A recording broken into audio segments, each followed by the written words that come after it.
Well, hello, everybody. This is Tim Green with Rattle Magazine. Welcome to Rattlecast number 150. So glad you could join me. Sorry for the bit of a delay in the start.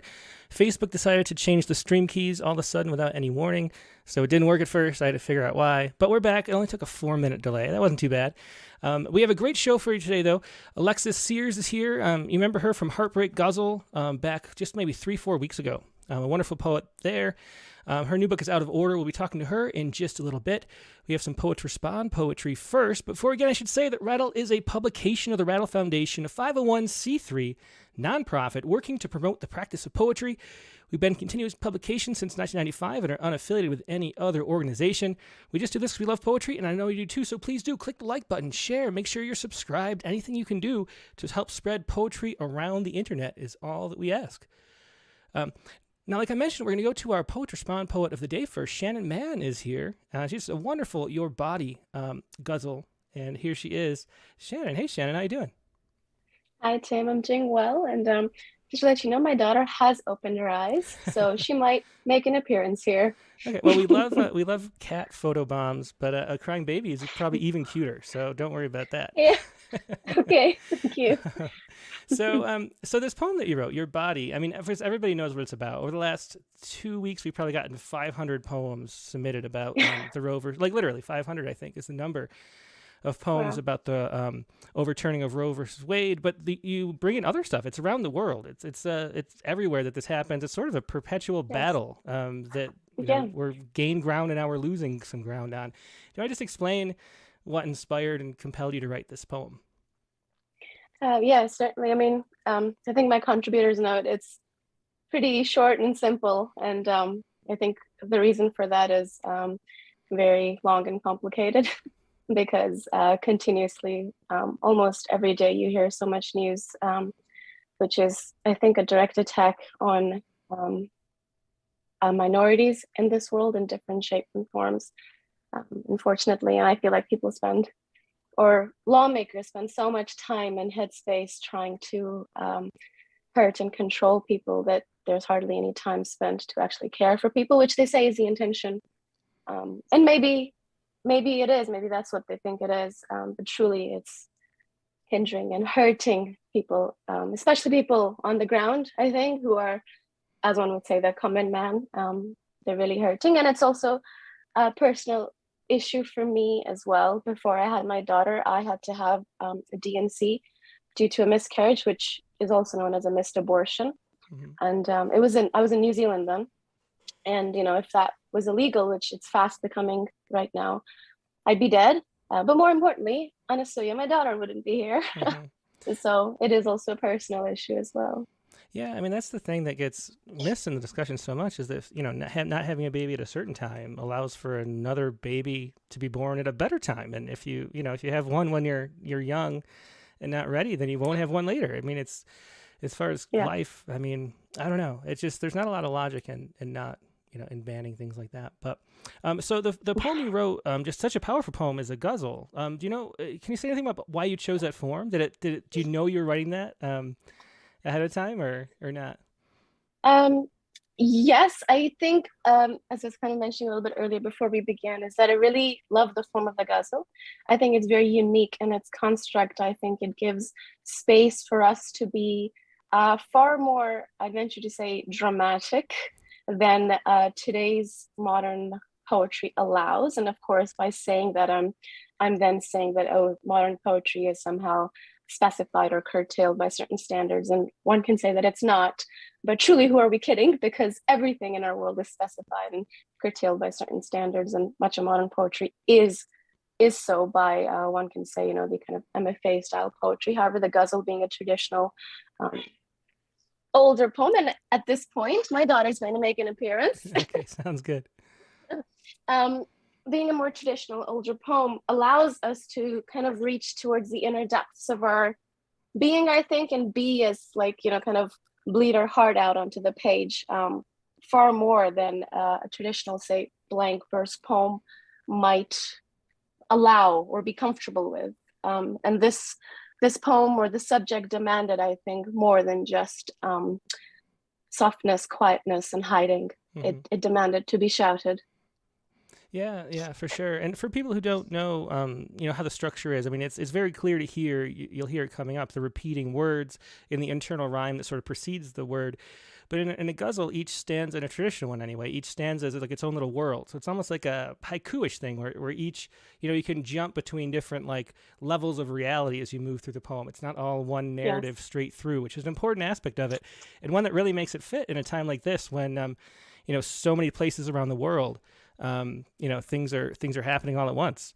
Yes. Do you want to go ahead and read it? Or do you Yes, think I I could do. also play it if it'd be easier? I could just play the audio. Well, let's see how Anna treats this. I think it's kind of cool that I've got a Okay. Yeah, baby for on my sure. lap while reading this.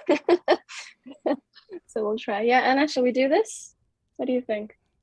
I All think right, she let's wants to. try. Yeah. Yeah. Your body. Voice is not enough. They want to own your body.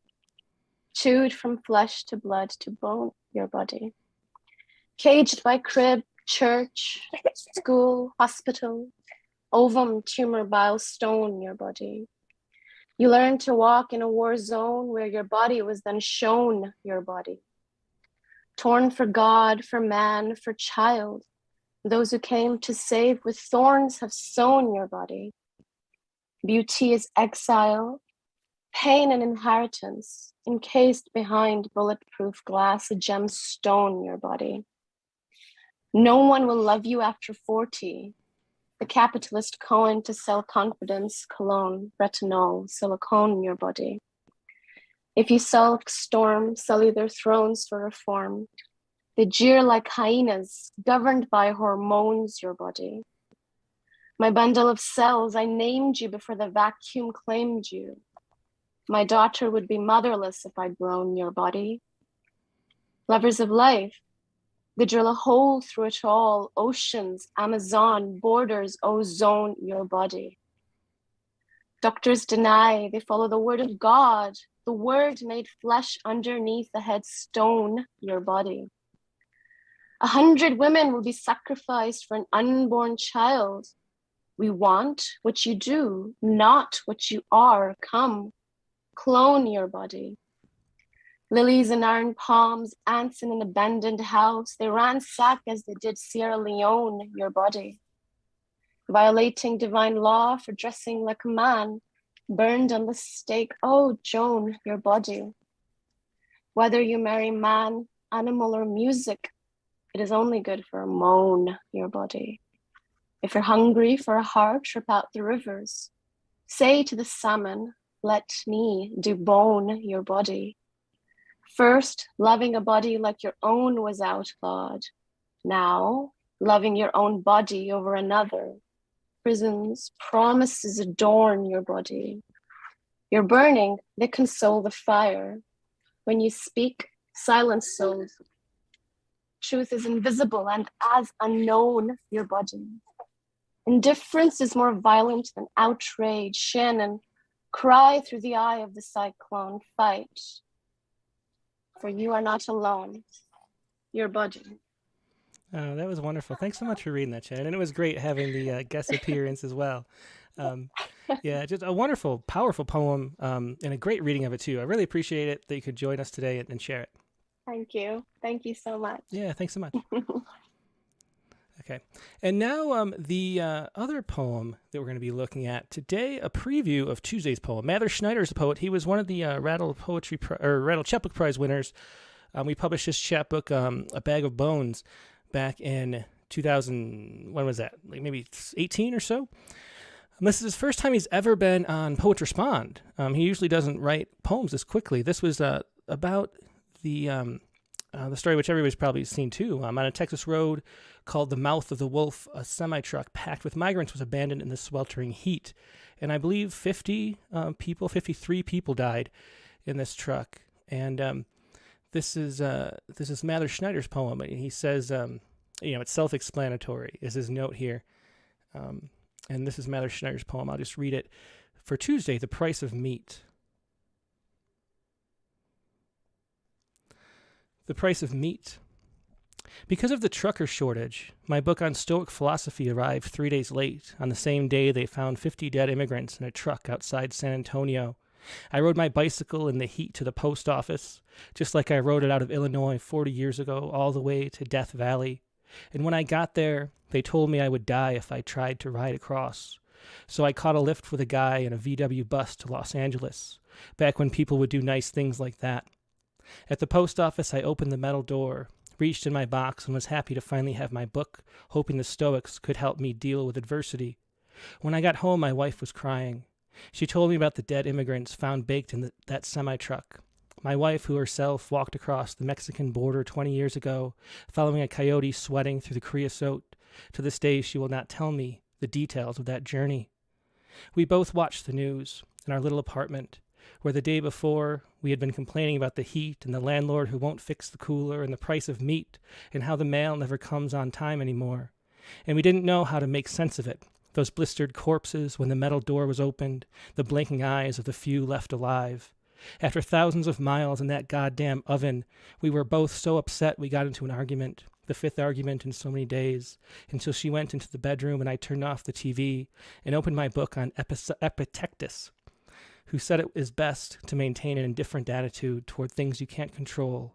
Even the death of your own child is part of the divine law. Everything arrives the only way it can, and love and happiness are always right there for the taking. And that is The Price of Meat by Mather Schneider. That's going to be Tuesday's poem. Hope you appreciate that one. Another excellent one by Mather, one of the sort of most Rattle-ish poets around. And now we're going to take a quick break and go to our main guest. So hang tight, and I will be right back.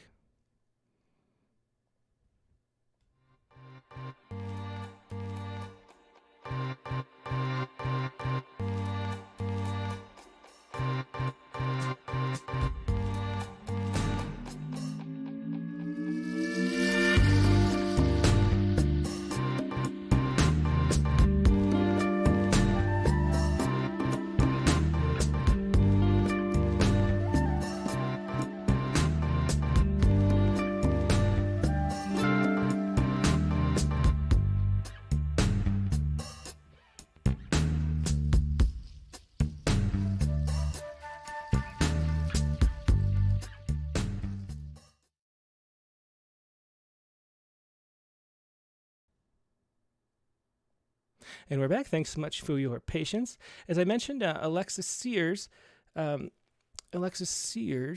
first book, Out of Order, won the 2021 Donald Justice Poetry Prize and was just published by Autumn House Press. Alexis received her BA in writing seminars from Johns Hopkins University and her M.F.A. in poetry from the University of Wisconsin-Madison. Her work has been widely published, including in Rattle's Poetry Spawn last month with her Heartbreak Ghazal. She was a scholar at the Sewanee Writers Conference in 2019, and currently she teaches 9th grade English in Oakland, California. Here she is, Alexis Sears. Hey, Alexis, how you doing? Good. How are you, Tim? Yeah, I'm doing great. It's nice to see you again. Do you want to start out with a poem? Sure. Why not? Okay, so all of my poems are going to be from my book, Out of Order. Let's start with, I think in light of everything that's going on right now, things are looking pretty bleak. So I want to start with a poem that's relatively happy. And it's called Daughters. I wrote it while I was at the Sewanee Writers Conference in Tennessee in 2019. It's on page 82. Okay. So tell me when you're ready. Yeah, go ahead. Okay, Daughters. We spend too much time writing about sadness, Trevor says. He's right. The poet's sadness is such an irritating trope.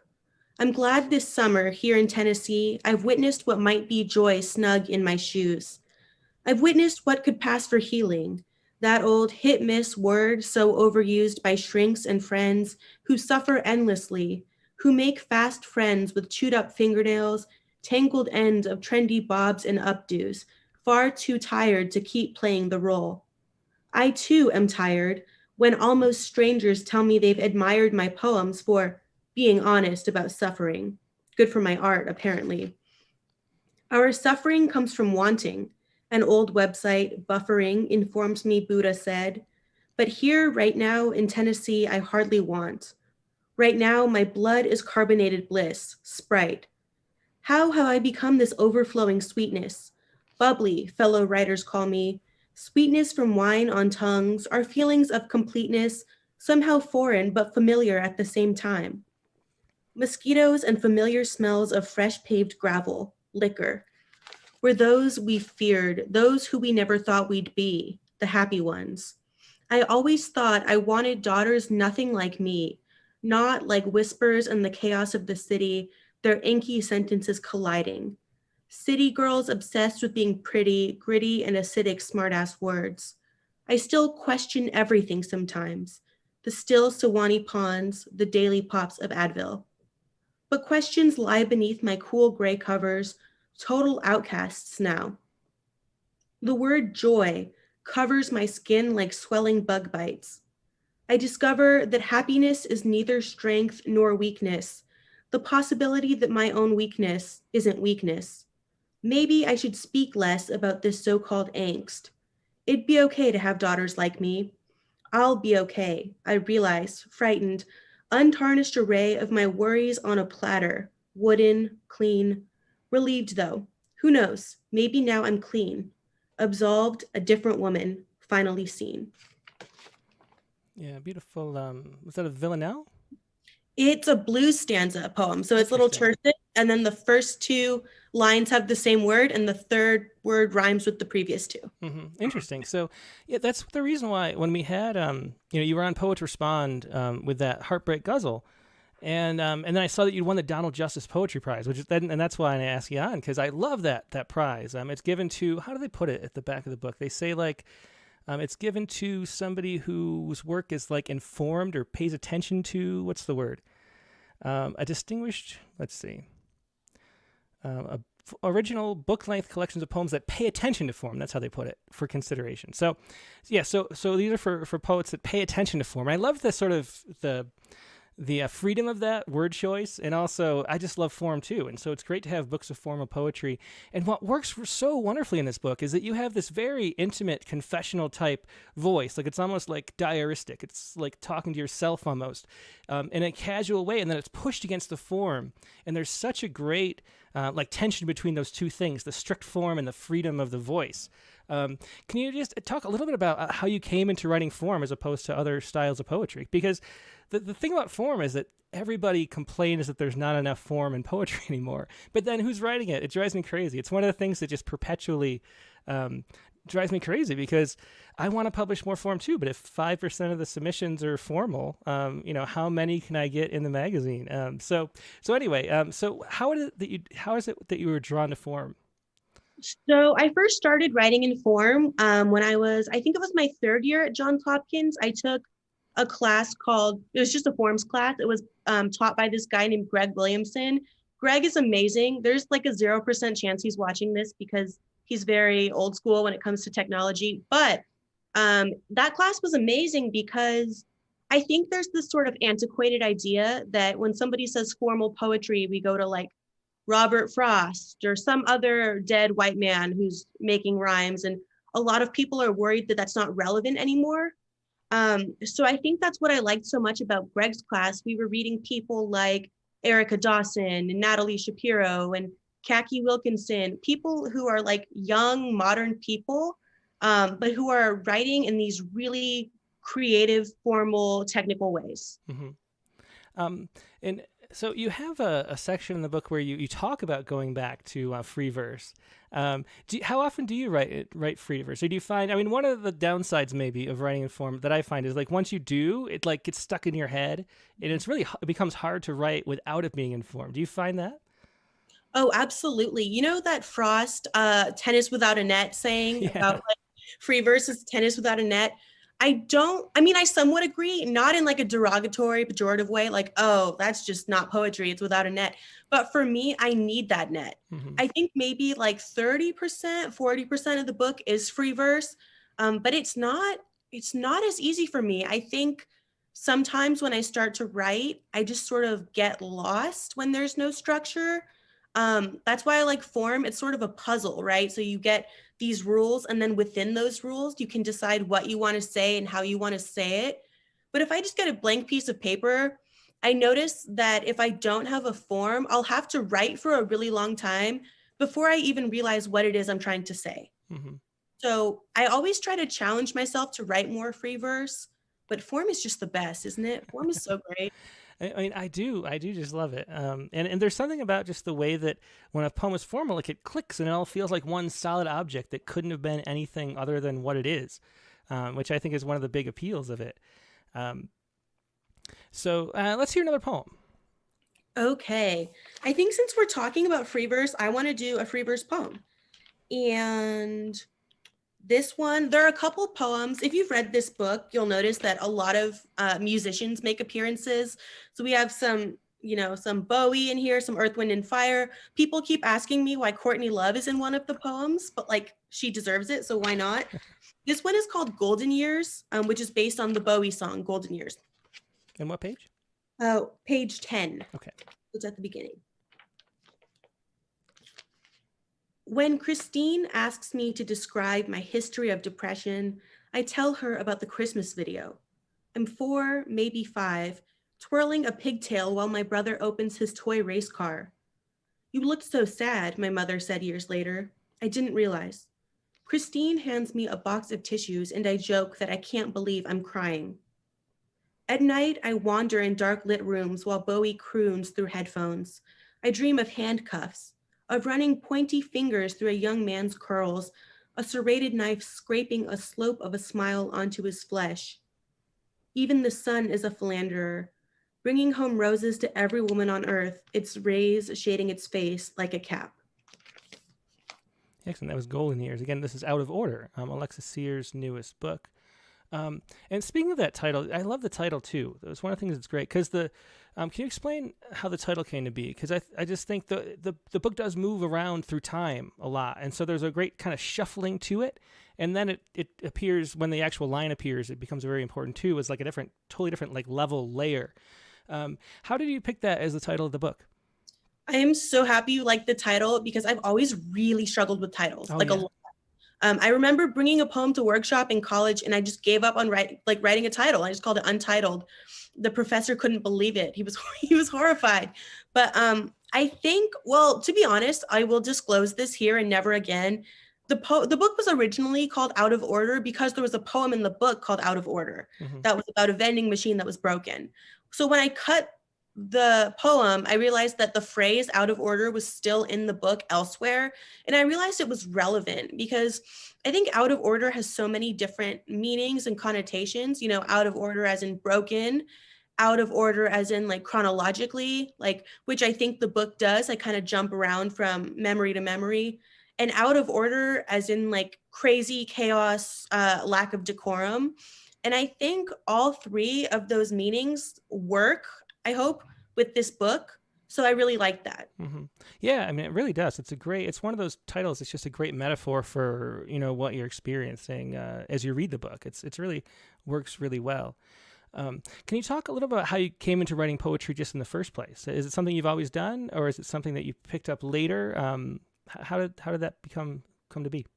So I actually had never really written a poem until I was 18. So my childhood was relatively poetry free.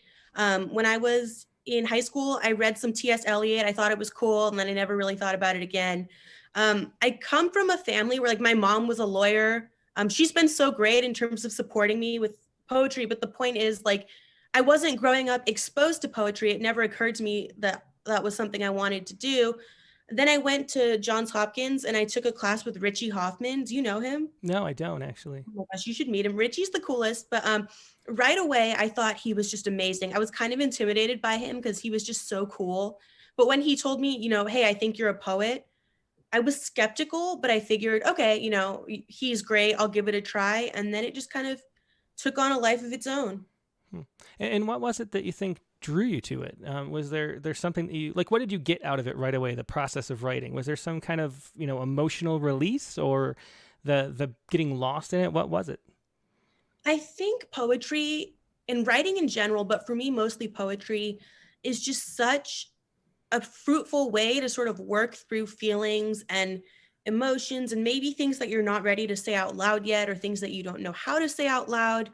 A lot of the book talks about my dad who passed away when I was a kid, and I had a lot of feelings about that, and I didn't even really know where to begin when it comes to talking about it or sharing it with people verbally. So when I sat down, I just started to write, and I let the poem write itself. Like I let the poem say what I'm trying to say. And then I just feel like it's really nice to be able to make something out of pain or out of feelings and to have, something actually concrete on a paper. Yeah, we talk about the power of poetry to be healing all the time on the show because I think that's one of the main things it does. And we talk too much probably about James Pennebaker and his research on expressive writing as a way to relieve all the problems that having repressed emotions create physically, and it's very apparent in this book. I mean, it feels very much like you're working through issues as you're writing through these poems, and the honesty comes forth really strongly too. I mean, it almost feels like you're eavesdropping on like a therapy session, and you're hearing the most important things in your entire life story. Do you ever feel? How do you feel about like it's and then so it's one thing to do that like privately, but then to make that public is a totally different thing. So how do you feel about having that all out in the book like that? Like how does your family feel about it, and how do you feel about strangers reading about it? Is that part of the healing too? Maybe. I get that question a lot. And I think it never really occurred to me that this was super personal until people started reading it and saying, wow, we're learning a lot about you, or, you're really being honest, you're really being vulnerable. It never occurred to me to be anything other than that. So, I was just writing, how I felt and who I was. And people were like, wow, I can't believe you're sharing all of that. I think what's been really interesting for me is reading the reviews of this book. Because there's so much synopsis at the beginning. Like this book is about a girl who's mixed race, who's struggling with her dad's death, who's been through this and this and this. And there's something really weird, not bad weird, but there's something really interesting about hearing your story in somebody else's words. Yeah. And I think that for me was a little difficult because I'm at such a good place in my life right now. So reading, this person went through it and she's sharing so much felt really strange. Mm-hmm. But I think writing this book was sort of healing. And I think other people reading it who maybe have gone through similar things, I think it's resonating with them a little bit too. Yeah, for sure. I mean, that's kind of what poetry does, is create a container for the things that are difficult in our lives. And then, it becomes something outside of us that we can look at and interrogate and understand a little better when we have just a little bit difference that a poem provides. And then you can share that and pass that sort of briefcase of feelings on to somebody else who appreciates it too. And it's just why, I mean, poetry is such a wonderful thing. But let's hear another poem. Okay, and before I read that, I just want to say Briefcase of Feelings. That was so great. And if you don't mind, I might steal it for my next poem. Go ahead. I'll credit you, maybe. You don't have to. Everything here is free in public domain. Well, not everything. I shouldn't say that. But a lot of stuff. This poem is called Hair Sestina. I can't believe this, but Hair Sestina is going to be in the Best American Poetry Anthology. Oh, wow. That comes out in December. Congratulations. That's awesome. Thank you. It's shocking to me, but I'm really happy about it. So the poem is called Hair Sestina. It's about hair. It's a sestina, but what it's really about is I'm mixed race. A lot of people don't know that, or they don't believe that, or whatever, but my dad was Black and my mom is white. And because my dad passed away when I was 11, I grew up in a predominantly white neighborhood, being raised by white people. And there were so many elements of Black culture that I was really missing out on and that I'm trying to teach myself now. So this poem is about Black hair and all the different types of styles and textures. And it's about me just trying to teach myself what it means to be Black or mixed race in today's society. Hair Sestina. I'm 24, and yes, by now I know I have a problem. Oh, but don't we all? Everyone jokes as if it's really brilliant, but not like this. A slippery chunk of life has slid on by, and still I am without an inkling of real knowledge about Black hairstyles. Some bus driver says, you're Black in name, but you will never really know their struggles. There. It sticks. I'm left without a comeback, since I know it's true. She's all proud now and continues on, your life seems easier than most. Gee, that is brilliant. I'm not sure if I'm hurt or not. A brilliant professor told me once her hair dyed Black as licorice bites. Sometimes, in life, you'll want to cry but can't. Just so you know, the answer is to bite your thumb. That's all. My cluelessness, though, soon I'll be without a thumb, a life, a man to dine with, out of time. I only care about hair now. Brilliant black scholar is what I aim for. I spend all my leisure time these days researching black hair looks. I nod, I practice, hope I'll know a twist out when I see it. I watch Life, the one with Eddie Murphy, plan a life where someday I'll have cornrows, braids without the insecurity. Should I? Oh no, no flashcards. What's the point of being brilliant when I wear white girl hair to Sam's Club, lack inheritance and understanding? All I know is this. It wouldn't be right to call what happened to me abandonment. See, life can be too hard for us, including my Black father, once Marine, 6'2", without someone to speak to, even me.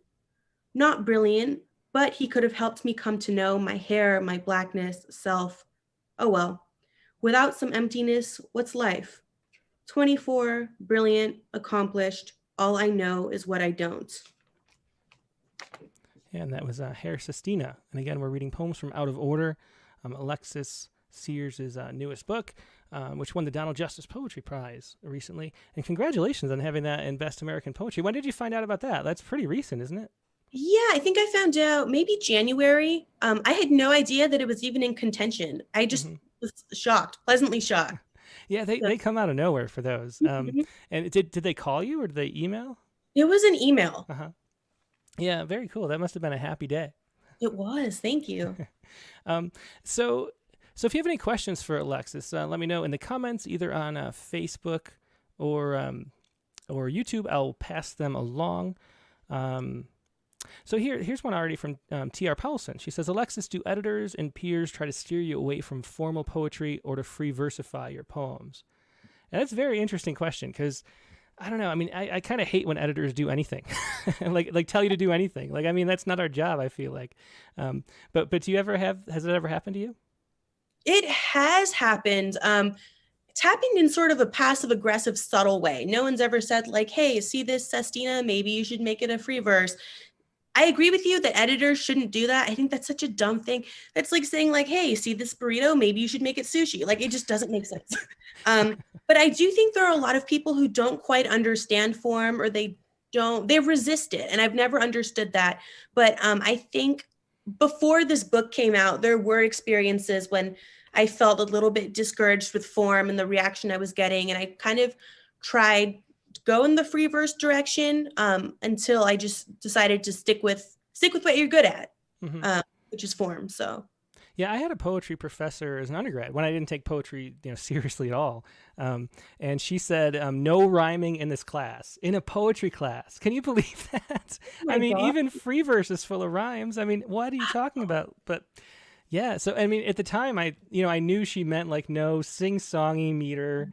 But still, just having said that is just, I can't believe that anybody would ever tell anybody that if they're a poetry fan. And even if they're not a poetry fan, most people who don't read a lot of poetry like there being rhymes. So it's a very unusual, bizarre thing to say.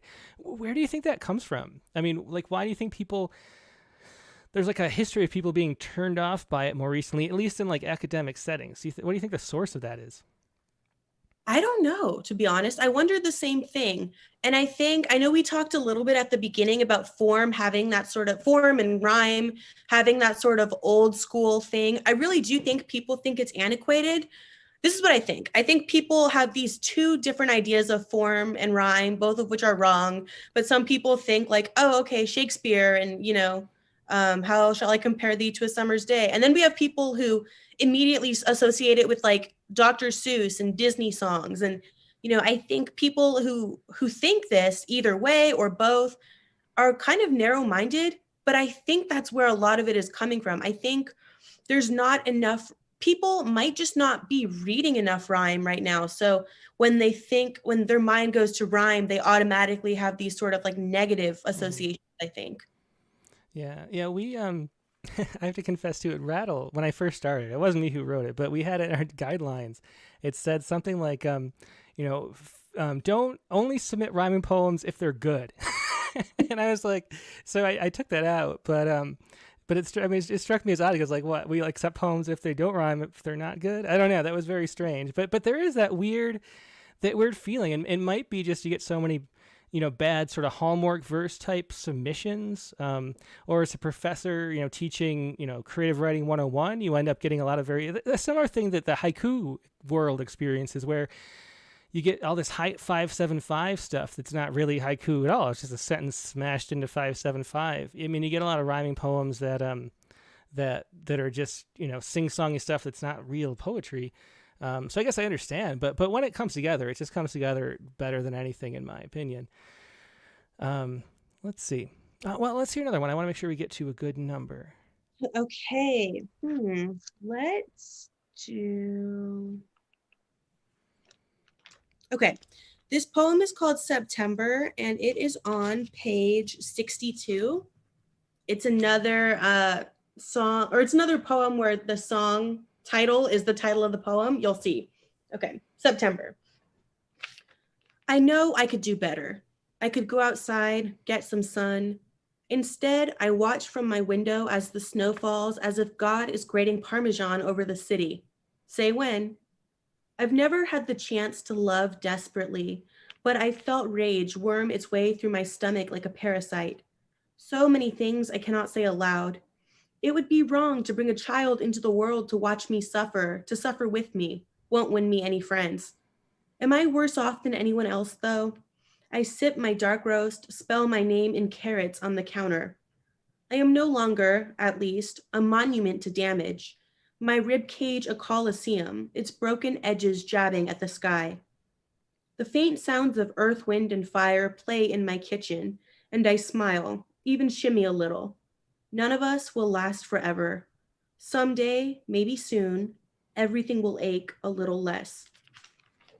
And that was September. And that's a free verse poem. The tricky thing about writing mostly in form is that when we come across a poem that's free verse, the reader, I'm kind of like, oh, is that a form I'm not noticing? Do I not recognize something there? I'm looking at the end words. I'm looking at seeing if the syllables like move in a certain pattern, and then finally like, nope, that's just free verse. So who, do you remember the first poem you wrote that really meant something to you? Was there an experience in that? Because there's a few poems that I wrote in my life that just are the only reason I ended up doing poetry. There was one that sort of got out sort of an angry angst I had going just by accident because I had a creative writing assignment as a senior in high school. And another time where I later in college wrote a poem where I surprised myself and sort of knew something I didn't know. And I realized that there was some kind of like psychological understanding that I didn't have consciously that I did unconsciously. And the poem brought it out, which is kind of like a miracle. Is there anything like that happened with you that really turned poetry on for you in the process of writing it? Yeah, I think it would have to be this pantoum I wrote when I was in college in Richie's class, which I mentioned. That was my first exposure to the pantoum, and we read September Elegies by Mann. Do you know that one? Yeah, I do actually. Yeah, mm-hmm. It's so amazing. The one that's like an elegy to those 4 boys who died by suicide because they were gay. And I just remember like seeing how these lines were repeating, how lines 2 and 4 were becoming 1 and 3. Mm-hmm. And I was just thinking like, this is mind blowing. Like to sort of have like that technique, but see how it comes together and it makes sense. And that's when it sort of clicked for me that form content relationship, right? Like that's why I like things like ghazals and pantoums and villanelles, because when things repeat, I think it really makes it feel more urgent and more important. So I think writing that pantoum that I wrote for that class, I have no recollection of what it was, but I just remember thinking like, there's this whole world of poetry that I know nothing about, and this makes me want to know more. Mm-hmm. Yeah, very cool. So we have a bunch of questions already. Mark Grenier asks, how much do you think formal things like rhyme and meter impact the content of your poems? Is that something that happens? Do the rhyme and meter draw out new content? Definitely. So I think kind of like what I was just saying, I really like things that repeat, whether it's refrains, like, phrases in a villanelle that come every other stanza, or things like sestinas or canzones, which I think we're going to talk about. Mm-hmm. Yeah. I really like how when you pick certain words or certain phrases that happen over and over and over, it forces me to think about my obsessions and things that happen to me or things that happen in my head over and over and over. because I have sort of a ruminating personality, which I'm sure is not unusual for a poet. But I definitely think there's that form-content relationship with repeating poems. And I think also when you're doing a rhyming poem and you're just trying to like have words that sound similar and that rhyme, it forces you to create content that's sort of outside the box. Like I have a poem in the book where I rhyme plastic straws with menopause. I don't know if you remember that one. I do, yeah. But I just think that's one of the cool things about rhyming where, okay, I have to make something rhyme, and how do I make it creative and unusual and rhyme in a way that somebody hasn't seen before? So Yeah, yeah, that's one of the things. Yeah, it's one of the things that stands out in the poem too. It seems like you have a lot of fun finding the rhymes. It reminded me of A.E. Stallings, who does very similar things. So like where you have rhymes, stretched out across 3 words to get a long word to rhyme, and little slant rhymes that are close but huge. I mean, they're really cool rhymes in the book. Let's hear another poem, and then we'll do Judith's question after that. Hey, I want, which poem? Okay, this is a poem I've never read in a public setting. So I love everybody watching this, and that's why I'm debuting it now. This is called At the New Year. Oh, and what page? Oh, page 20. Okay. At the New Year. Yet again, I won't admit how many times I've done it. I'm kilometers away from seashore, drifting with the current of my 6th grade yearbook, sifting through the sloppy seaweed, spelling out, "You rock," and "Have an awesome summer." As addictions go, I think it's pretty weak. Why not group sex like the rock musicians, or crystal meth like Joe from Chevron? I've gone home now for the winter, my blue room a whirlwind of destruction, those debate team trophies jammed beneath the bed, where some dumb nights I dream about a boy I thought I loved. Or was it someone else? My one-time best friend, 6'3", connoisseur of beer, his bald spot quarter-sized and slowly growing. The two of us slow dancing on a pitcher's mound in outer space, with Nutter Butter crumbs stuck in our braces, neon green. But now I'm older, and those shaky hands are phantom pressures on my waist. Today, the sky is like a schmear, thick, creamy pink, and on my laptop, Flea plucks at his base while sweat drips from his off-white, hairless chest. I don't know why I'm like this still. A text, a Hallmark card, a Facebook post, it's all collected here and echoing. When we were young, my one-time best friend looked at me and asked if I could ever fall in love with him someday. I smirked and answered, nope. That's great. And that was At the New Year, another poem from Out of Order. So let me go down to Judith had a good question. Judith Fay says, Alexis, do you recognize your bold, beautiful, youthful confidence, and that's all capped, confidence in your poetic voice? Harris Sestina is a perfect example. Where do you think it comes from? And that's just a great question, I think, because there's so much, confidence is such an important part of poetry. Like you have to have, you have to think that your words mean something, first of all, to write them down. And then you have to like doubly so to like share them with anybody. So it takes a lot of either just like not thinking at all or confidence. So where do you think your confidence comes from? I love that question, Judith. Right, Judith? Thank you so much. What's interesting, I'm really glad we're talking about this, is that I've read 3 reviews of the book that describe me as sort of insecure, which I think is really interesting. Like, this is what we were talking about earlier, about how weird it is to have other people describing your work. Like 2 reviews have said I'm jealous of my friends. Like one is like, oh, she's insecure about how she looks. And to me, it's so interesting because I do think I'm relatively confident. And I think writing this book gave me a lot of confidence. I think there's this idea that in order to do certain things, you should be confident. But I think it's sort of the other way around. I think you get confidence from doing the thing. And I think if it weren't for my mom, and I'm not just saying that because she's watching this, I'm saying it because it's true. She is where I get my confidence. She never doubted me when I was pursuing poetry. She never said, no, you have to go into econ, or no, like poets aren't, that's not a job. Like she never did anything like that. So I think all these things kind of go together, like the people in my life and the ability and the opportunity I've had to write about the people in my life. That's kind of where I get it, I think. Mm-hmm.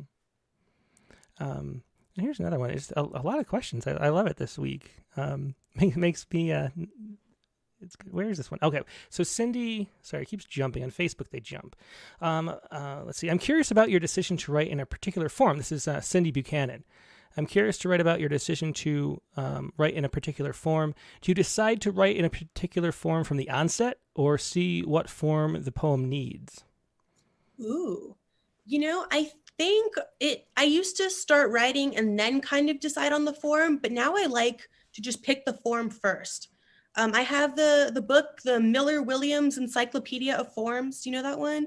I recommend it to anybody. It's just this thick book of all the forms you can think of, sonnet, redoublé, like just all this super cool stuff.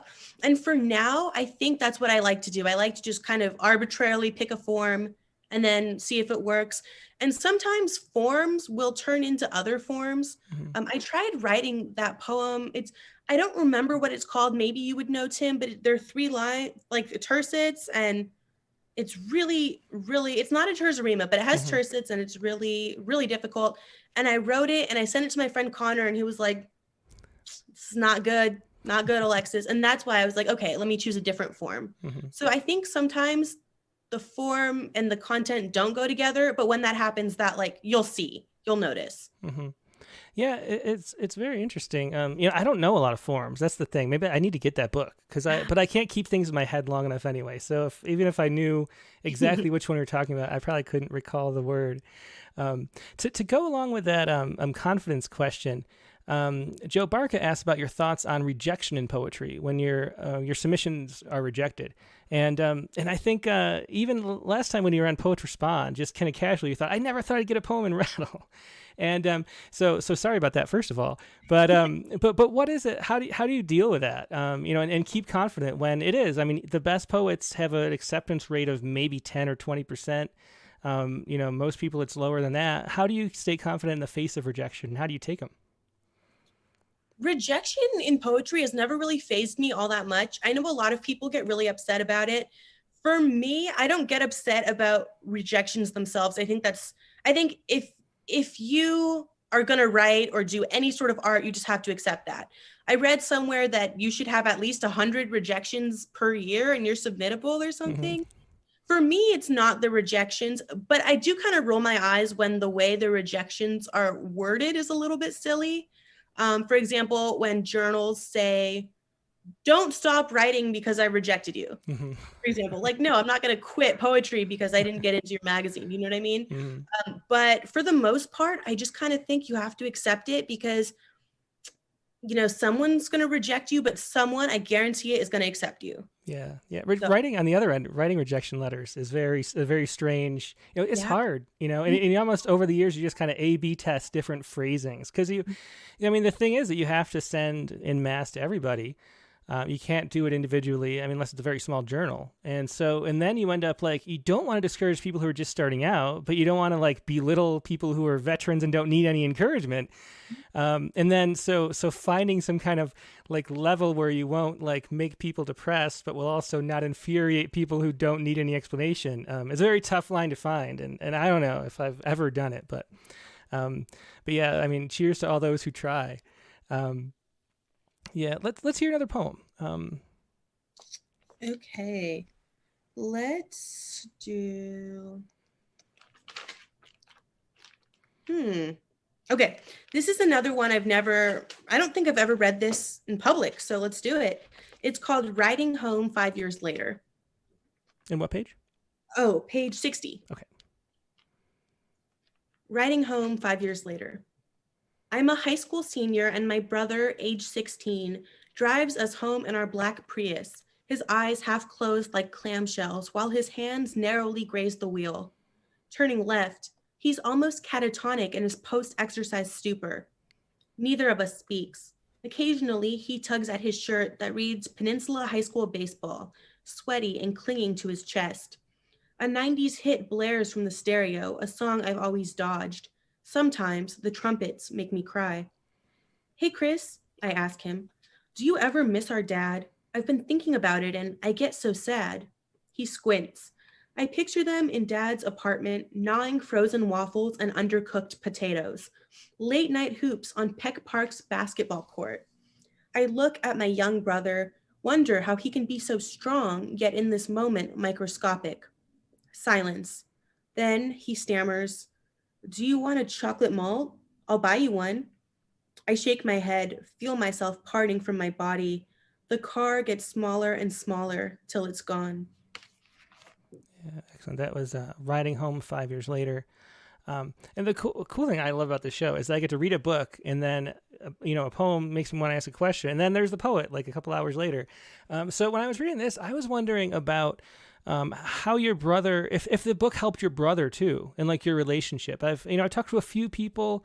I mean, in having the poems out there, saying things that we haven't been comfortable to say, helps with healing and helps with the relationship. And other times it's just like shut down. And I don't know, do you find that like, I mean, because all the people, I mean, you're dealing with your grief about your father's death, but everybody around you was too, of course. So how have they felt reading your book? Has it been helpful to them or not? Yeah, I've read some real horror stories about people reading about, like, opening their son's book, for example, and finding themselves in it in a very unflattering way, or somebody opening their cousin's book and saying, "That's not how this happened." I think my family's been receptive to it. I know my mom has said that sometimes she gets a little bit emotional, but that's because she was with me and she was living through it.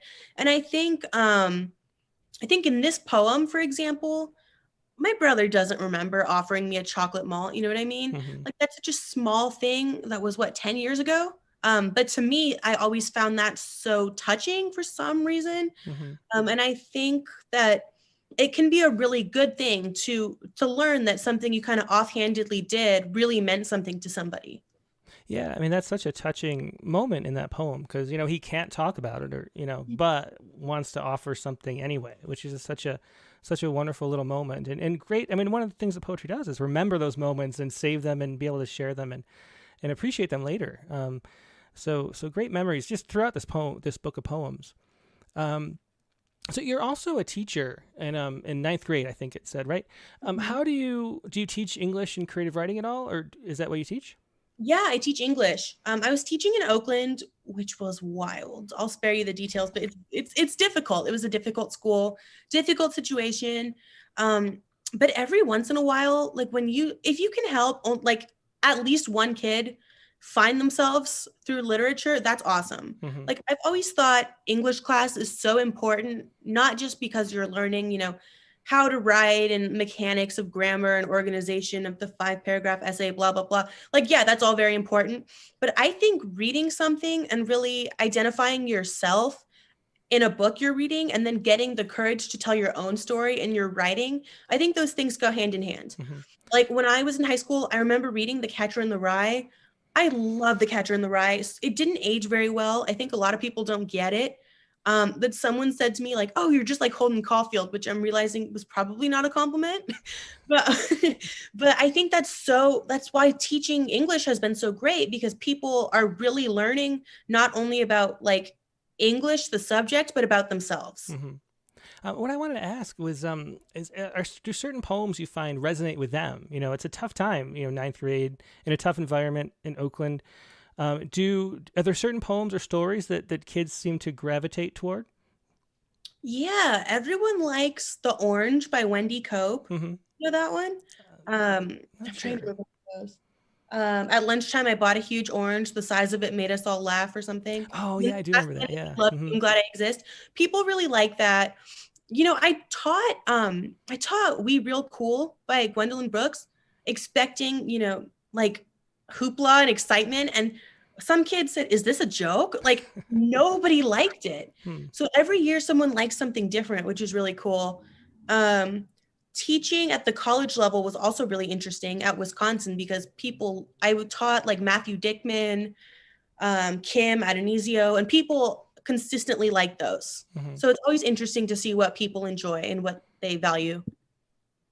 Yeah, definitely. And the ages too. I mean, how do you find the difference between, that ninth grade and the college age, as far as the receptiveness to trying new things like poetry and different poets? I think when you get to college, it's a lot easier because there's not really as much of the, "Oh, I have to be cool and impress my friends" type of posturing. Mm-hmm. Like, when I was teaching ninth grade, the boys came around eventually, but how many boys realistically wanted to write poetry? Like, none of them were going to admit that it was cool. But then when you get to college, people want to be there and they chose to take your class. So that's like different. Yeah, for sure.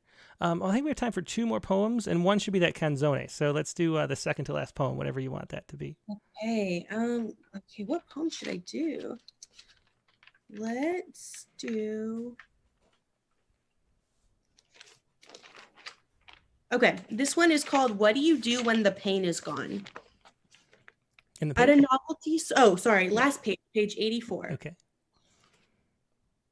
At a novelty store in Baltimore, my 2 best friends make a beeline for the vibrators while I hold band t-shirts up to my chest. Led Zeppelin, Talking Heads. They giggle.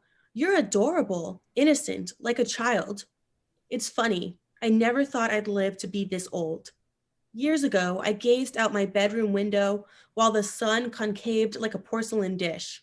I remember a woman in a Jetta screaming along to Prince, a paper-wrapped churro in her left hand, cinnamon sand on her chapped, droopy lips. Sometimes I dreamt of her, thumb-sized, clad in a red flannel nightgown, leaping from the bridge of her husband's shoulders. I felt blessed to witness it. Sometimes I miss it even. Miss what? I'm not sure. Yeah, another excellent poem that was "What Do You Do When the Pain Is Gone?"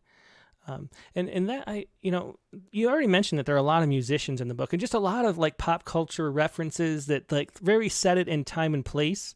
And a lot of times people are resistant to do that, to kind of like, because they think, well, what if my poem's being read in 1,000 years and nobody knows what a churro is or something? Do you like, how do you think about that? Like why is it that you keep coming back to different musicians and different songs and different cultural artifacts?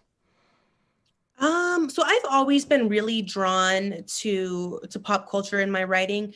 Part of it is that it sets the time. So people reading this in 2,000 years, like, they might not know they'll know who David Bowie is. But if they don't, the off chance they don't, like, they'll know, okay, this guy was a musician. He was popular at this time. He was important to the author. But I think the real reason I like to write about musicians and songs and things like that is that I've always found myself really, really drawn to rock stars, which is so interesting. I'm such like a straight edge, drug-free person. I don't engage in that partying lifestyle. If you're watching this and you do, like, good for you, but I don't. So I think what draws me to it is that underneath all the bravado and the guitar solos and everything is a lot of vulnerability. It's a lot of people who are hurting. Look at the 27 Club, all the musicians who died when they were 27. Now I'm 26, so it feels especially relevant because I'm realizing that these people who had all this fame and fortune were not that much older than I am. So I think it kind of is important to me in this book because I'm realizing that there's not really that much of a difference between people like you and me or people like Kurt Cobain. Like, when you strip away the fame and the fortune, we're all just people and we're all just kind of trying to get through it. Yeah, very true. Good answer. Let's see. So Dick Westermer says, comment, I am unfamiliar with many of the pop culture references, but that does not diminish my appreciation of the work at all. And that is something interesting too. Like, you assume I don't know a lot of the references either, because I'm sort of in my own little bubble. If they're in poems, I read them. And then if I'm, curious, I look them up. And now I'm starting to have a daughter who's 12. So she's sort of, getting more. So I know a few more pop people. But I'm kind of always one of those clueless things. But like Dick says, you don't need to. Like, it's like a flavor, that it adds stuff to it. Like, you don't really need to know exactly who the people are to appreciate as much, because it's like being in your head, which is really, really interesting. So one last question before we go on to the last poem, and then we'll talk about that a little bit too. So this book is very personal about family and you kind of getting through what happened in your childhood, and that's pretty common for a poet's first book. And then there's this kind of like difficulty of like, well, now that I wrote about the thing that drove me to become a poet, what do I write about, And so what are you working on now that this book is out? Is it continuing the same themes? Are there something new that you're trying and going in different directions? How is your writing going on currently? I have thought about this nonstop every single day since this book came out because, this book, I mean, it takes place from childhood to age 24. Like that's most of my life. So now I'm kind of having that like now what experience. And I'm really afraid that I'm gonna have some kind of sophomore slump in my second book. But what I'm trying to do is just kind of figure it out as I go along. I mean, instead of looking at it as a future book or a manuscript, I'm just writing poems as they come to me. It's like Heartbreak Ghazal. I wrote, focused on the shooting in Texas. I wrote a poem recently about all my celebrity crushes just because it seemed like fun. So I'm just really trying to take it a day at a time and see what happens, and then writing about it as it goes along. Mm-hmm. Well, let's hear this. It's a longer poem, the Canzone. I'm glad you said it first because I didn't know how to pronounce it. I didn't know if it was Canzone or Canzone. But let's hear that because everybody should know this is going to be the prompt for next week is to try to write a Canzone.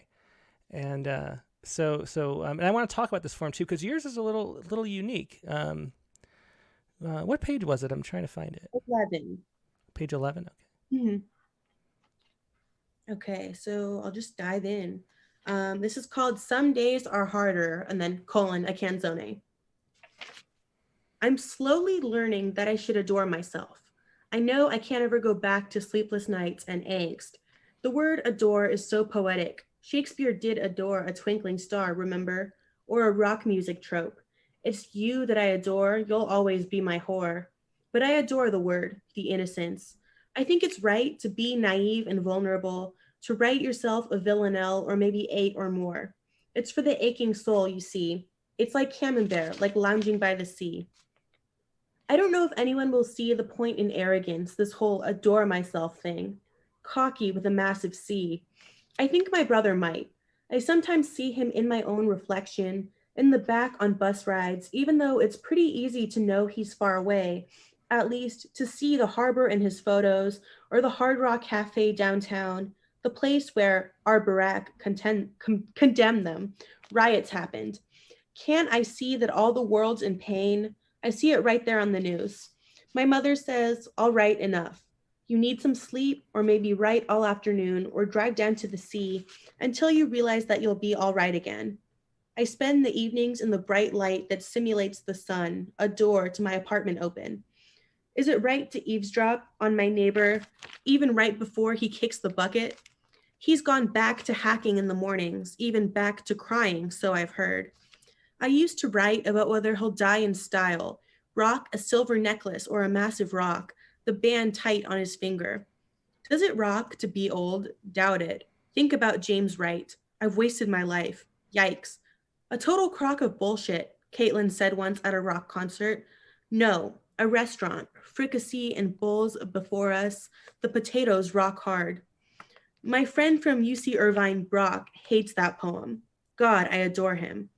I know Caitlin always adores pretension, like that sculptor who carved rocks but seemed to think he ruled the country, back when we all thought we'd end up happy, back then. I tell myself not to go back to constant reminiscing. Never rock the boat, I tell myself, by thinking back to everyone who screwed you over. Back to basics, deep breaths, pasta, of course, writing. Maybe a tat across my back. I heard the news today, not don't look back in anger. Why get a tat you can't see, though? So why not something I can see? On my shoulder, maybe. In the back of my own conscience, I know I'd adore a floral one that tells me to adore myself. Yes, I remember. I'd adore myself if I were edgy. I don't see the point of anything these days. Why rock a smile if it's not authentic, right? Mine once was, yours too. Want to go back? Yeah, and that was Some Days Are Harder, a Canzone.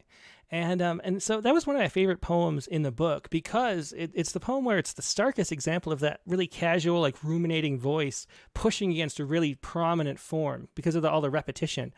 And I looked up the Canzone, and yours is a little different than most of them because it's the Italian, kind of like the Italian ballad that was like the precursor to the sonnet. So it's kind of like, somebody decided to take the ballad that was going on in Italy, and I guess it's Petrarch probably, right? Or Dante, I can't remember who.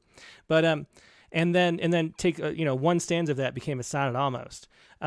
But yours have these repeated words in this canzone anyway. The adore keeps coming back, and the rock keeps coming back. So what is it about the repetition? Like, why was the poem set up like that? I was curious. So I actually don't like this poem at all, which is why I'm so happy you like it. Really? That's interesting. I didn't like writing it. I don't like reading it. But do you know who David Yezi is? Yeah. David, okay, so David has a poem in his book Black Sea, and the poem is called The Consolations. And I'd never seen anything like it. It is a canzone. It's where the same words kept coming up. So I messaged him and said, "Hey, what is this?" And he said, "It's a canzone." So I was like, okay, I have to try it. But I didn't have any instructions or anything. So I sat down with his poem and I put numbers next to all the words. And so I knew like the order that the words should repeat in. So I chose the words adore, back, rock, right, and see. And then those are the only words I use at the end of each line throughout the piece.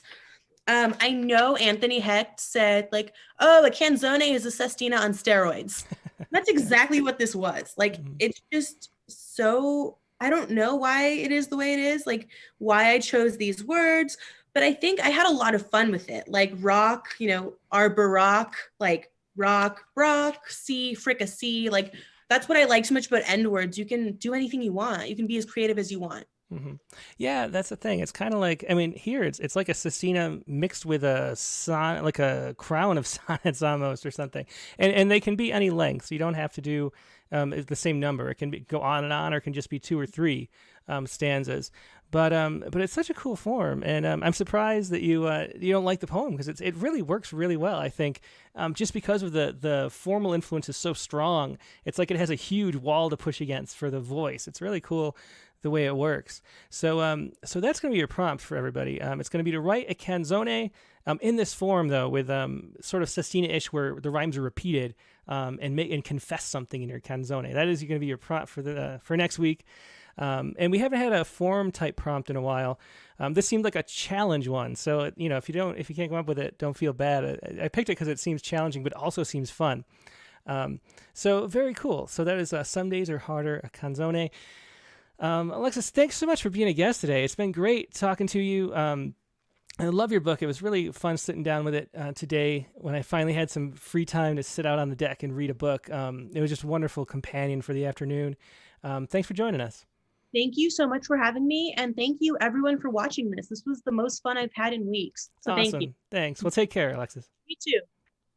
Yep. And that was Alexis Sears. You can find her website, alexissears.com. That's ALEXISSEARS.com. Find this book and other stuff by Alexis there. Now we're going to take a quick break and go to our open lines.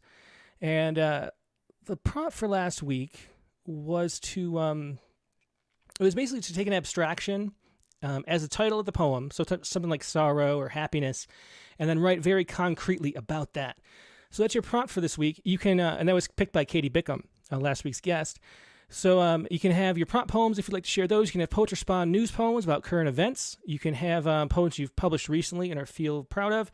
How to do that if you would like to participate is to email your poem first to open mic. That's openmic@rattle.com, so I can show it on screen. So email it right now so I get it in time.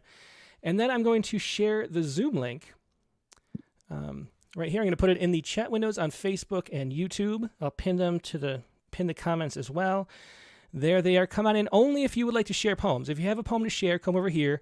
If you don't, just come back and or just stay right where you are, I should say, and just keep watching on Facebook or YouTube.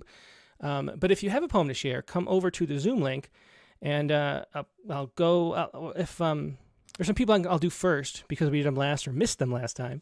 But if you have anything to share, come over to the Zoom. If you don't, just sit tight right where you are, and I will be right back in just a moment.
And we're back. Thanks so much for your patience. As I mentioned, the prompt for this week was to take a abstract concept and write a concrete poem about it. And luckily, we had a Megan poem this week, too. It's been a while since we had a Megan sighting. She, I think, got a little burned out with writing, but now she is back. So we have a Megan poem in just a second. Here is my poem. Oh, and you know what? I wanted to share the picture of the bear, but I forgot to download it, so I can't share it. I actually didn't take a picture of this bear myself, but a neighbor did, and I saw that, and I was going to share it. But this is my poem. It's called Guilt. Guilt. A black bear lounges in the cheat grass, chewing at our trash. It must have found the chicken we'd forgotten in the freezer. 5 pounds of free-range meat, meaning that when the meat could move, the bird had its own 2 square feet in which it could turn its 2 feet. That if it so chose, it didn't have to touch its neighbor.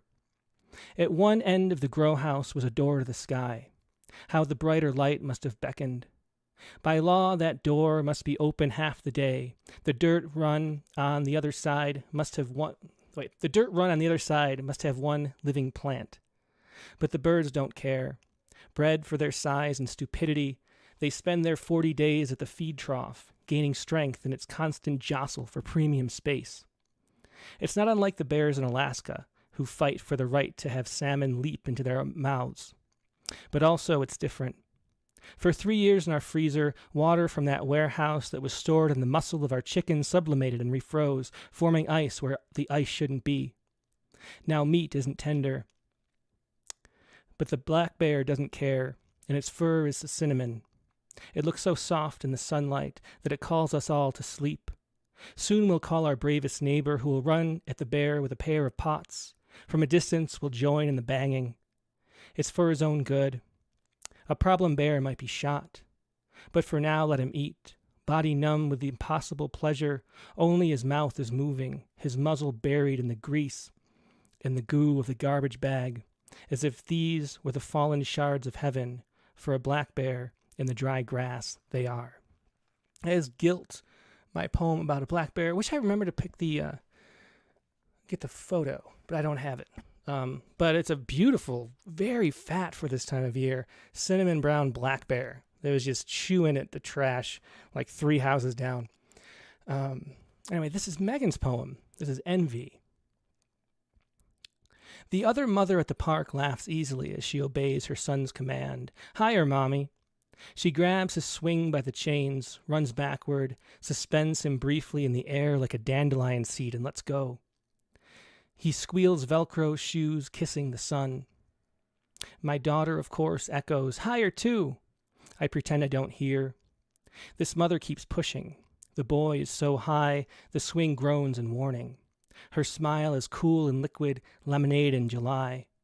Doesn't she know what happens when you let go? Doesn't she know that children can't fly?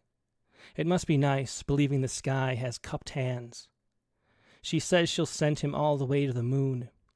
I dig my toe into the dirt until something resists. So that is Megan's poem, Envy, for today. So let's see what you have in someone's...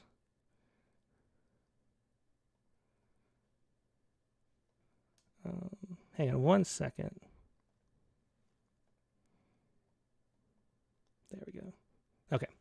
So let's go to a guest. Let's go first to Carolyn Codd.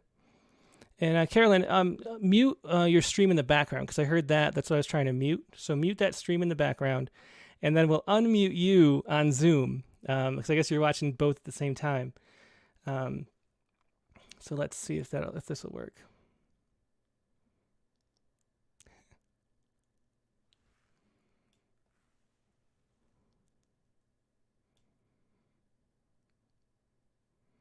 Can you unmute?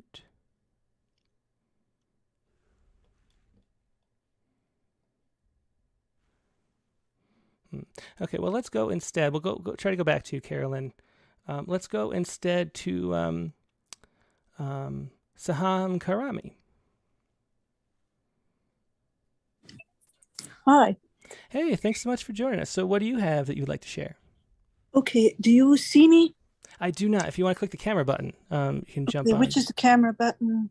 It's a little. It says Maybe this video. one? It says, Yep. Here you sorry. come. Yep. There you Okay. go. Hello. It's great to see you. Okay, yeah, nice to see you. So where are you calling from? I'm calling from Orlando, Florida, which is where I live.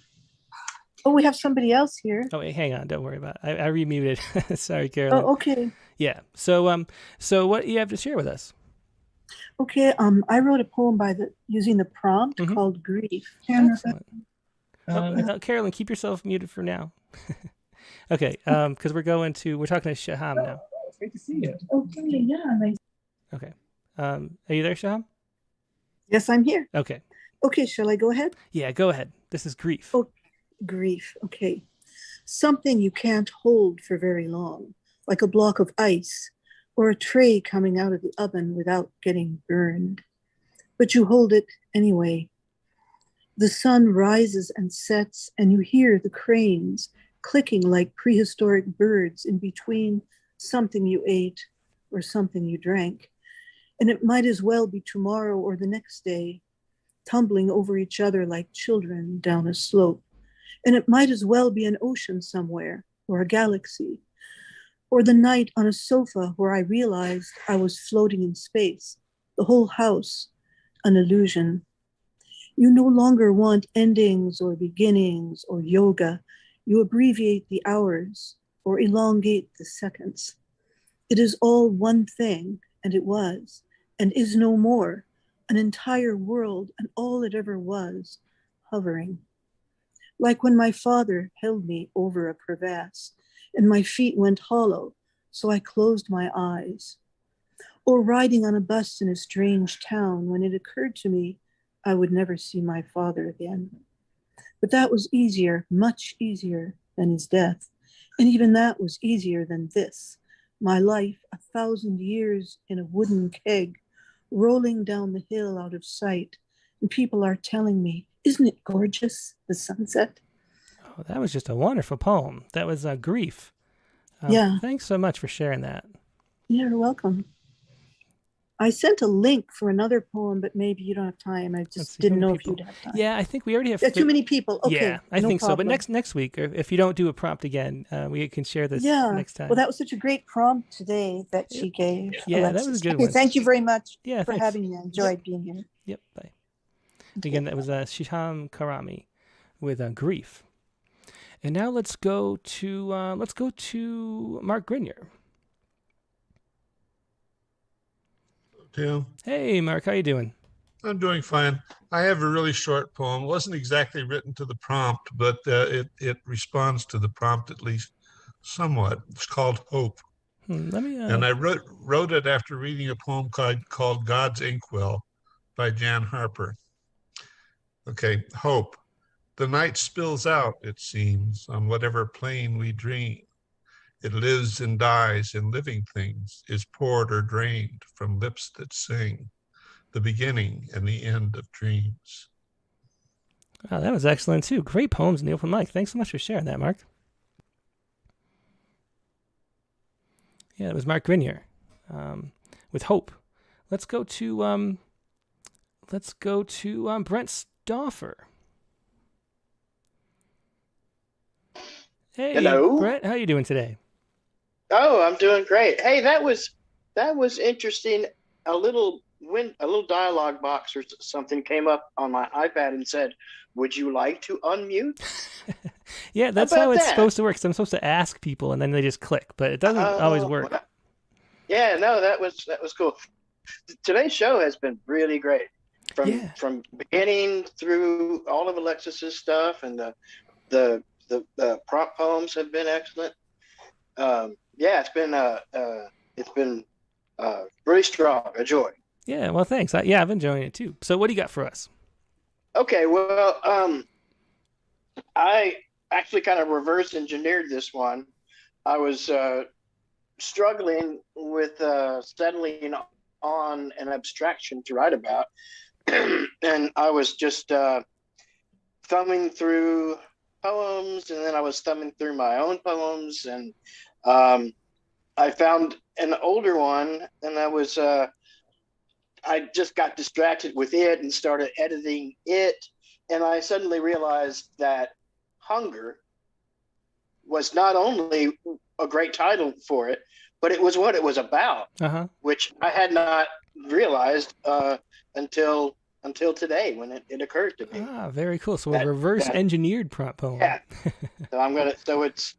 So it's called Hunger. An innumerable number of dogs' paws dug under this park bench a groove for my Converse All-Stars to dangle in. My coffee stands cooling in the grass. In the satchel next to me, Rilke and Rankin agree to argue in a lively tango. 3 eager ducks trundle toward me up the green slope. This man-shaped shape, me, hunched on the bench under thick scarf and coat, must, they think, bear their hidden daily bread. They left the water for this. Their small dark eyes glisten with yearning.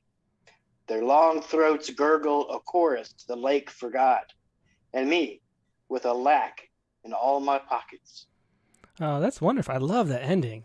The long throats gurgle a chorus the lake forgot, and me with a lack in all my pockets. That's great. Thanks so much for sharing that, Brett. Awesome. Thanks, Tim. Thanks again. Thanks, everybody. Yeah, it was Brett Stauffer with Hunger. And now let's go to Carolyn Codd now, and hopefully we can get this right. Okay. Perfect. There we go. Thanks. So there's nothing in the background, and I got you on the screen. Excellent, Carolyn. How you doing tonight? Okay. Okay. Well, this is a poem about hope. Okay. And I always associated hope with gardening ever since I was about 6 years old when I first started gardening. So this is hope. Okay.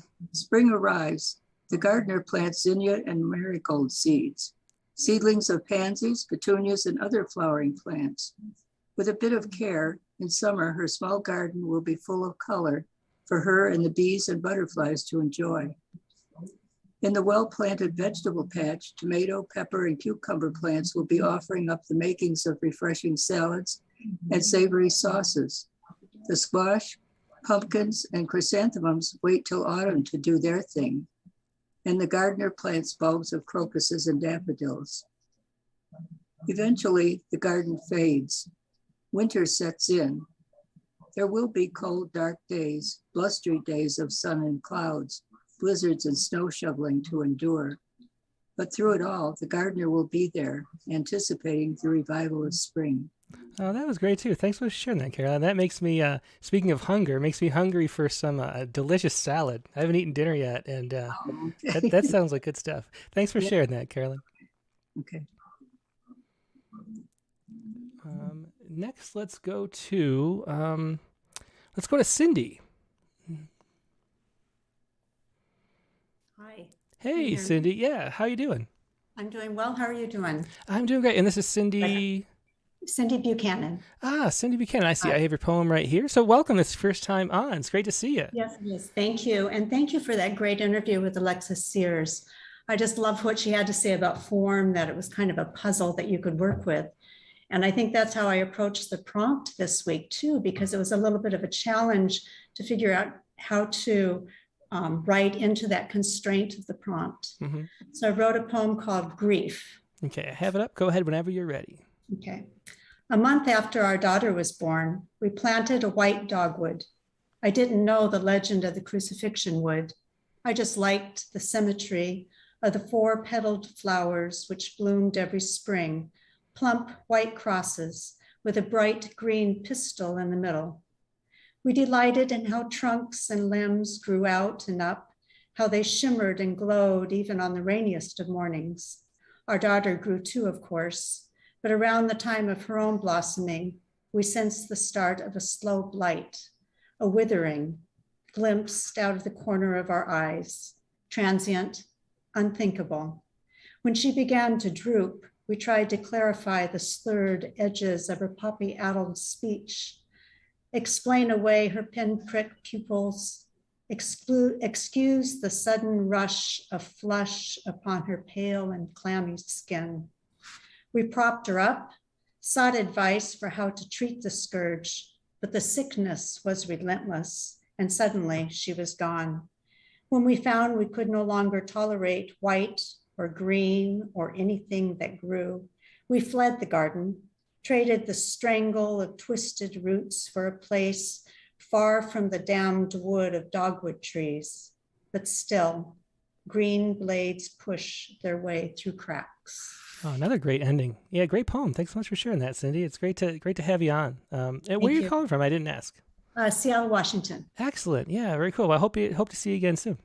Thank you. It was a pleasure. Yep. Take care. Let's go to Dick Westheimer.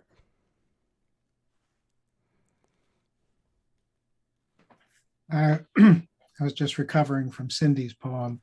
Yeah, that was good stuff. The open lines. I mean, I guess this was a great prompt because the poems have been outstanding on the open lines tonight. I'm loving them all. Yeah, I kind of feel unworthy. I actually, I'm going to do one of my poets respond poems. Okay, let me give me a chance to pull it up and. Okay, considering the continued price of quarantine is the title. Okay.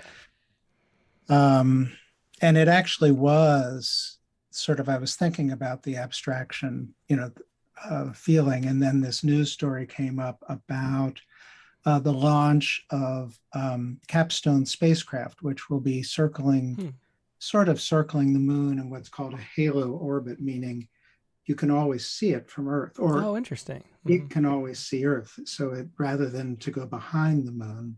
Oh, interesting. How would they even do that? They must have to constantly adjust?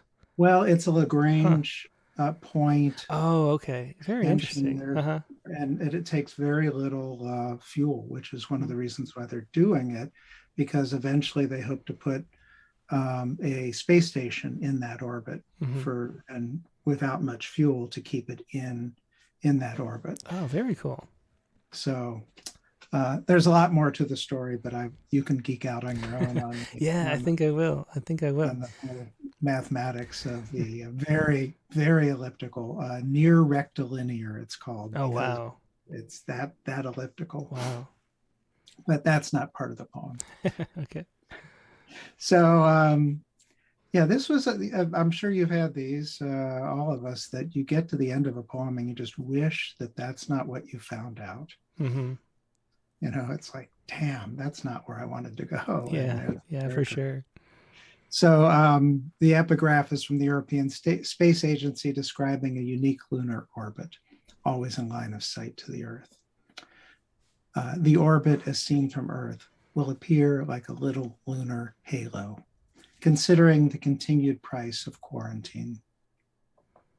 Out here from my halo orbit, I see life teem on my home planet, where I'd lived before the viral times. I'd wave to my friends below as they walk to a show. Romeo and Juliet, my least favorite. Oh, but I really want to go. Brian and Jay sit at a high top, beers in hand at the bistro where we'd often meet. I'd sip an IPA. They'd diss the pitching of the hometown team as I picked at my order of so-so veggie tacos, but no one waves back. I walk out by the creek and startle a great blue from the reeds. She flies into the nearby trees, peers at the 7 motherless ducklings I saw yesterday and the day before, paddling in their adorable duckling way downstream, always downstream. Tomorrow the scene will be the same. These, my always surprised companions, replaying the same dance until the season turns and they move on. Out here in my halo orbit, I make adjustments, expend a little fuel to nudge myself a little closer to the home place, to stabilize my way. I have enough propellant left to return to Earth if I want, to risk re-entry, to rejoin life on the surface. The question remains, is the risk of me burning up in the heat of a viral moment worth Romeo and Juliet, worth sitting at the bar after the show with my buddies, worth dinner with the guys, worth saying goodbye to the ducklings in the great blue before they'd abandon me for the long winter ahead? Out here in my halo orbit, I am unsteady, not sure that the certainty of being alive is worth being alive, not sure when I will finally exhaust so much fuel fighting the gravity of it all that I'll be stuck for always in this distant ellipse. Yeah, I definitely see what you mean about that ending. And now I remember reading it and, resonating too much with that sentiment at the end. Thanks. It was a great poem. Thanks for sharing that, Dick, as always. Thanks. And thanks for the interview today. It was wonderful to have somebody. I mean, I was intimidated by Alexis' literacy. That was just like overwhelming, but in a good way. Yeah, for sure. Well, thanks, Dick. Bye. Let's go to T.R. Paulson.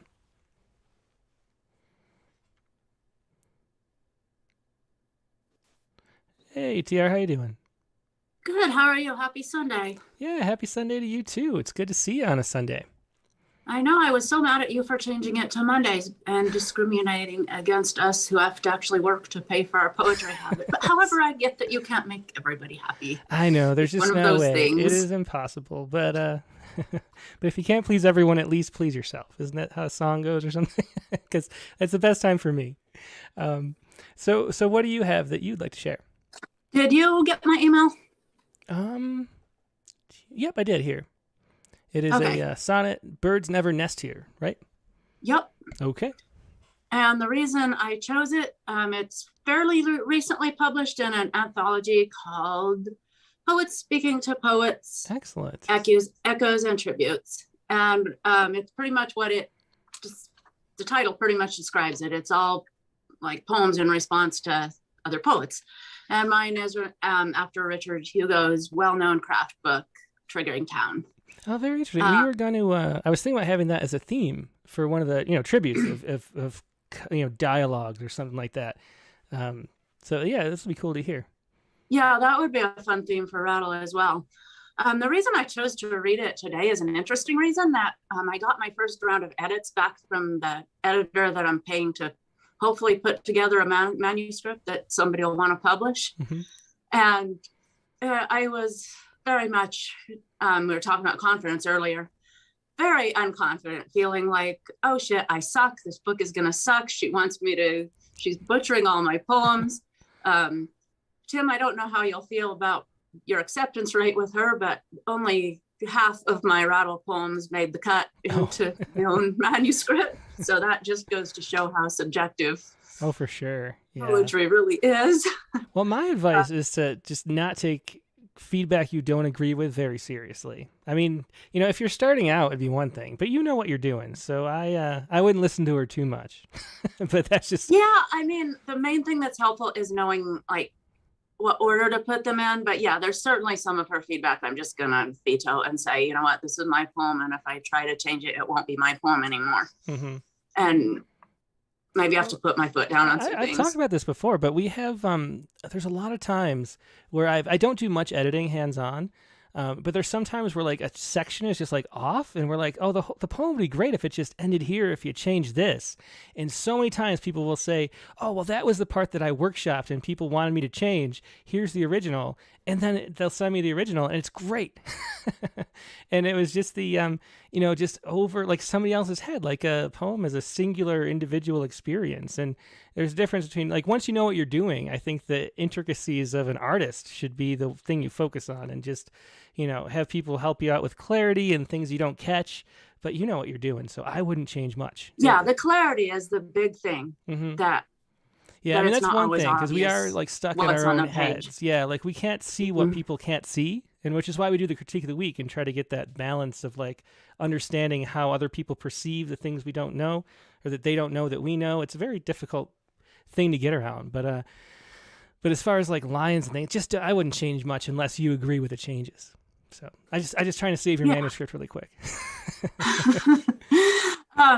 So this was I think the only poem out of the ones that made the cut into my manuscript that she did not have any negative comments about. So I thought, well, maybe I will write in tonight's open mic on a note of confidence.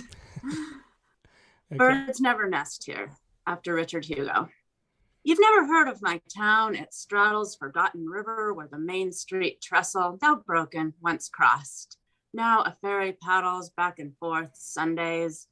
On the west side stands the butcher's shop, the tenderest meats. On the east, his wife picks grapes and cherries, bakes pies to feed her other lover, a concrete mixer. We pray at dinner here. Barges carry guests of every faith to downtown docks. We put down pillows and towels in spare guest rooms, serve pancakes and the ancient books. We pray. Those who don't repent just disappear. It's a mystery where the butcher finds his prey. The nearest ranch, 400 miles away. Excellent ending there too. Great endings in all the prompt poems, or the open mic poems. Great stuff. Thanks for sharing that, TR. And good luck with the manuscript editing process. I know it's tough. Yeah. Well, take care. Let's go to Audrey Friedman next.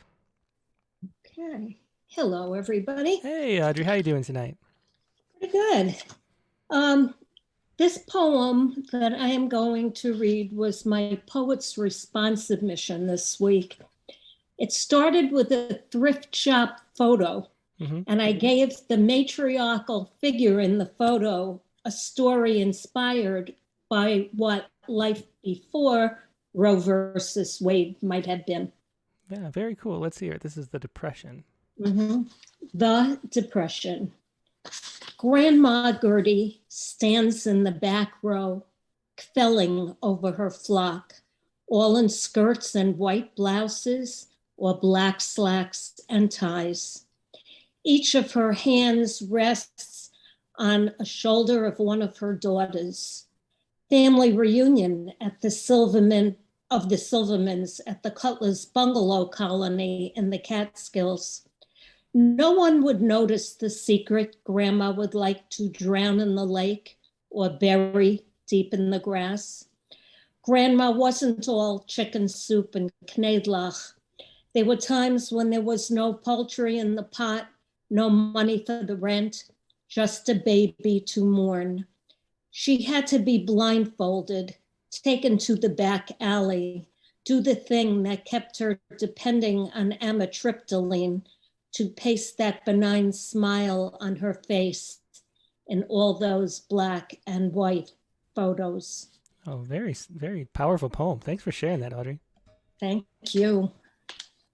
It was Audrey Friedman with The Depression. Yeah, thanks for sharing that. And I can't believe how good the poems are this week. Let's go to Caitlin Bucksbaum. Hey, Tim, can you hear me okay? I can. How you doing tonight, Caitlin? Pretty good. Also have a question. Do you have a setting on your Zoom that hides non-video participants? Hides non-video participants? No. Okay. Yeah. Never mind.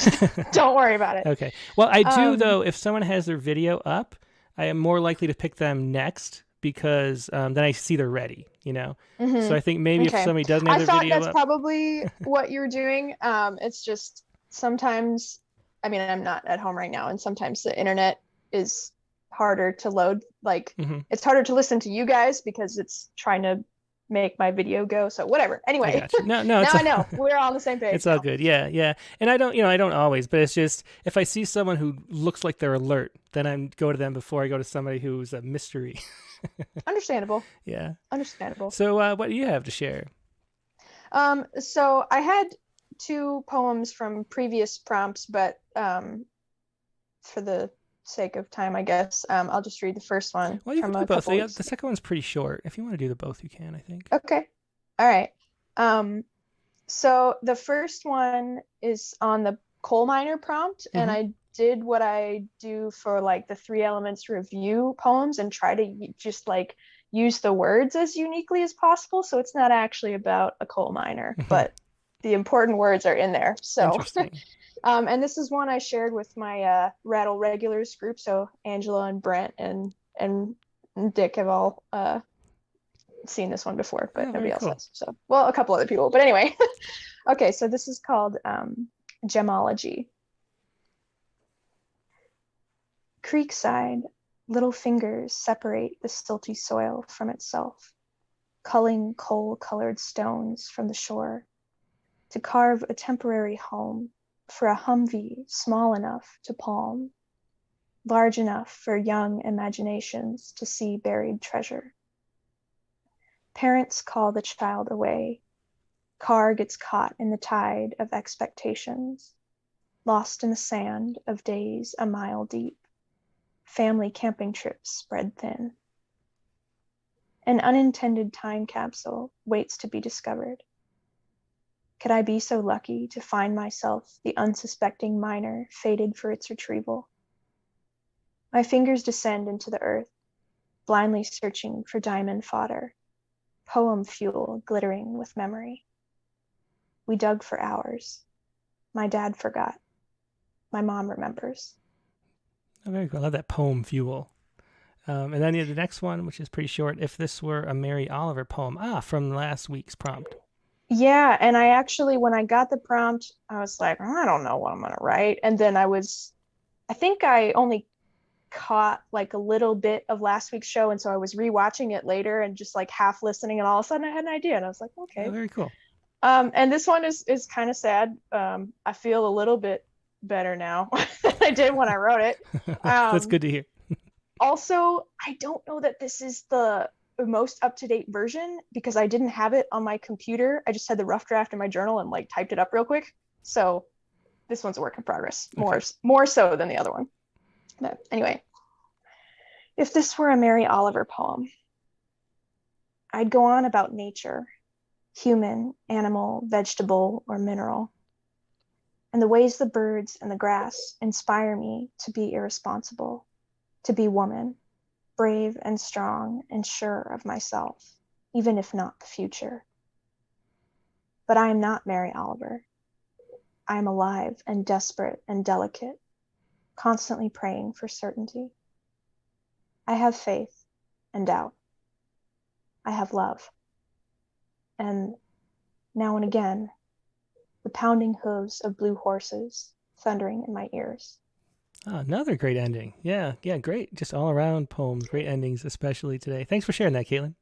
Thank you. And for anybody who's not super familiar with Mary Oliver, Blue Horses is the name of one of her books, which is my favorite of hers. And I found out recently, or maybe I saw it before and forgot, but the painting is by someone named Franz Marc, which I don't know him, but he was in some like artist painter group in the 1800s, I think, late 1800s, with Vasily Kandinsky, who is my favorite abstract painter. So I was like, oh, that's cool. Yeah, another connection to things that I like. So anyway, that's all. For sure. Very interesting. The Blue Horses. Hey, thanks so much for sharing that, Caitlin.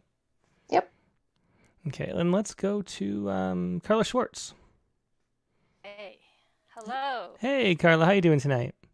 I'm doing very well. Thank you very much. I turned out my lights so that I can watch the fireworks on the lake. Oh, excellent. Oh, is tonight the fireworks night for you? Well, I live in New Hampshire, and so it's free. People can.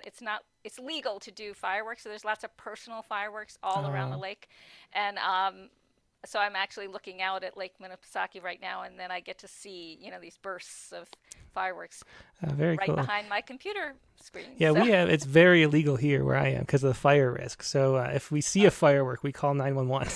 Oh yeah, no, I like literally the that. cops come and arrest you. So people are good about it because they're, they know that it's true. You'll get arrested, which makes for a very peaceful night, though. Right. So I actually wrote this poem today. Excellent. From the prompt. I wasn't sure I was going to get one, and it's called Freedom. Okay, go ahead. I have it up whenever you're ready. Great. Each morning I swim in a large boat-filled lake. My paddleboard tethered to my ankle, not a shackle to tie me down, but for safety. Boats can see me. As I kick, as I pull, my board loaded with bright orange things, a PFD, a dry sack, follows me. I swim long and hard, a mile or so, stroke to the beat of whatever songs come up in the shuffle. I might think about the news, a horrid state of affairs, or how my father stopped swimming when he couldn't let go, or when their songs come up of Asa Bremner and the band, all gone now except for the one who smoked, who sang to me of pressing on against despair. Toward the end of my swim, I turn on my back with my face to the sun, continue my stroke, my kick, and I smile and breathe in the air. Yeah, excellent. I love the rhymes there. Thanks for sharing that, Carla. Oh, thank you. Thank you. Let's go to Angela Gartner. Everybody.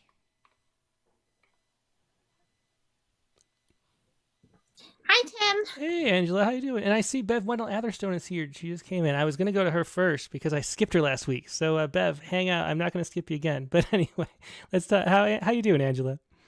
Good. Actually, there's like crazy bombs going off in our neighborhood. Oh, really? So I'm like Yes. this today and tomorrow will be like a war zone. That's like, we're very suburban, but like you're not supposed to do it, but it's just like insane. I don't understand. Like something changed in the last few years where I just hear that it's like, did the fireworks become really cheap or something? I mean, or I don't know what happened, but something economically seems to have changed because I've seen video like every year. It's just like, especially like LA, there's some like helicopter shots and it's just, I mean, it's out of control.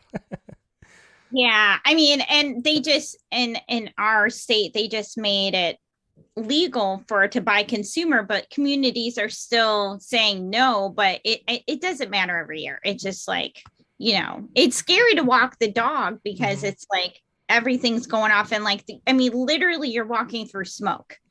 Yeah. And I'm sure, the hospitals are full of, people with messed up hands and things. Yeah. But I wanted to actually read, I actually did write a prompt it totally inspired me right after the show. And I wrote one but then I kind of want to save it because I'm like, oh, maybe this is actually pretty good. So I'll probably save it. Okay. But actually you inspired, I'm going to promote this. So apologies if I do, but the poetry postcard fest is it's great. Yeah, I should talk about that. Do you know when the deadline is? It's actually July 4th. So you still have time to sign up. And so this is the second year I'm doing it. And it's so fun for anyone who's never done it before. Basically, you're writing like 31 days in August of postcards. And it's like, and you get like a list of people that you send to. And I'm actually creating my own postcards this year. And I'm actually, my theme, which you kind of inspired, I was trying to think of a theme. Like I try to do a theme. Like last year was books, and this year it's a 31 stages of grief. So I'm doing like a poem on grief and my postcards will have a symbol of grief on each one that I'm gonna paint watercolor, but it probably won't be that good. But it's something that it's so cool to get postcards in the mail of these great poets, like all across the country and all across like the world. Cause like there's people on my list that's from like, not just the States, but like all over. Yeah, for sure. And so we have a postcard poems issue, which was 2 summers ago, I believe. We interviewed Paul Nelson, who's the founder of the project. And so how it works, so you pay, it's a donation basically to their nonprofit, but you pay, do you remember how much it is? It was like $15, but don't not much. It's like 15 or something. Yeah. And so what you get is a list of 30 addresses. And everybody gets so your name is on 30 addresses too. And everybody shares, like mails postcards directly to people. You're supposed to write them quickly, like one a day, just write a quick poem, send it to your person on the list. And so every day you mail a postcard and you also receive a postcard. And so it's just this wonderful sharing thing of poetry. And Paul's really into the spontaneity of it. So he loves the fact that you kind of just don't have time to edit and you're just like sending a postcard out and you're letting that freedom of, just having no turning back, make some interesting things happen. And so you can go to it here. I'll put it up on screen. This is, he's got every year he's got a new website though, which I don't know why he does that, but ppf.cascadiapoeticslab.org. And that's PPF for Postcard Poetry Fest. .cascadiapoeticslab.org, which is his nonprofit that he's he's working on, and where the funding goes for it. So this is what funds all their poetry events that they do every year. It's just a great project. I really love it. So you've got one for us, I assume. Is that what this is leading toward? Well, no, I'm actually going to read my Poets Respond. I'll probably during the month of this next month, I'll probably start, you know, reading some of the ones I've written. I've written a couple already. I try to do it on the fly too, but I like to be organized about it. But because it's a lot. But I mean, just to share, like, you know, all those posts, I still have the postcards from last year. It's just like so awesome to get mail, like this kind of mail. It's so rare you get mail too. And Paul talked on the interview about how like this is the time of year where everybody feels kind of isolated because it's like summer and people are doing their own thing. And it's a way to like push through the summer, especially for people who do teaching and things where they're on a schedule like that. So it's just one last thing about it is that the deadline to sign up, I guess, is tomorrow. So go there to sign up tonight if you want to. It's very short notice. What Paul does is he just collects postcards throughout the year. So he'll go places where they have cheap postcards. He has drawers full of them, and that's what he uses for his own. But some people make their own. There's sort of no, everybody loves everything, so there's no holding back. Just do whatever you can have fun with. A lot of people go crazy with the art, I guess, and other people are more simple and just use cheap cards they find places, and everybody's happy no matter what you do because it's all in fun. So go ahead and look that up. But anyway, let's go to the Poet Respond poem that you have. What's that about?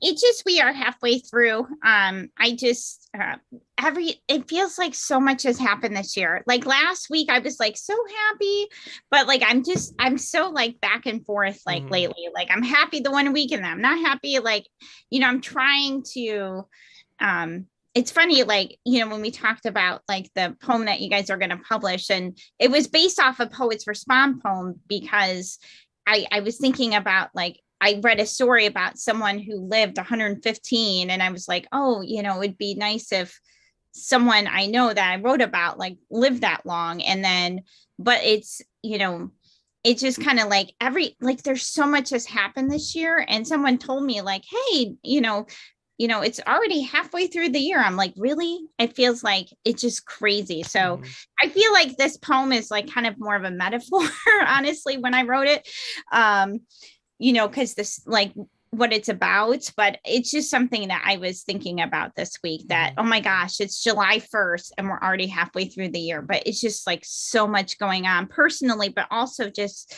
all the world events from, what's happening with the Supreme Court. I mean, it's just, I wish I didn't read so much news sometimes, honestly. Yeah. Well, you as a reporter, though, you probably can't help it. Oh, I'm such a junkie. Yeah.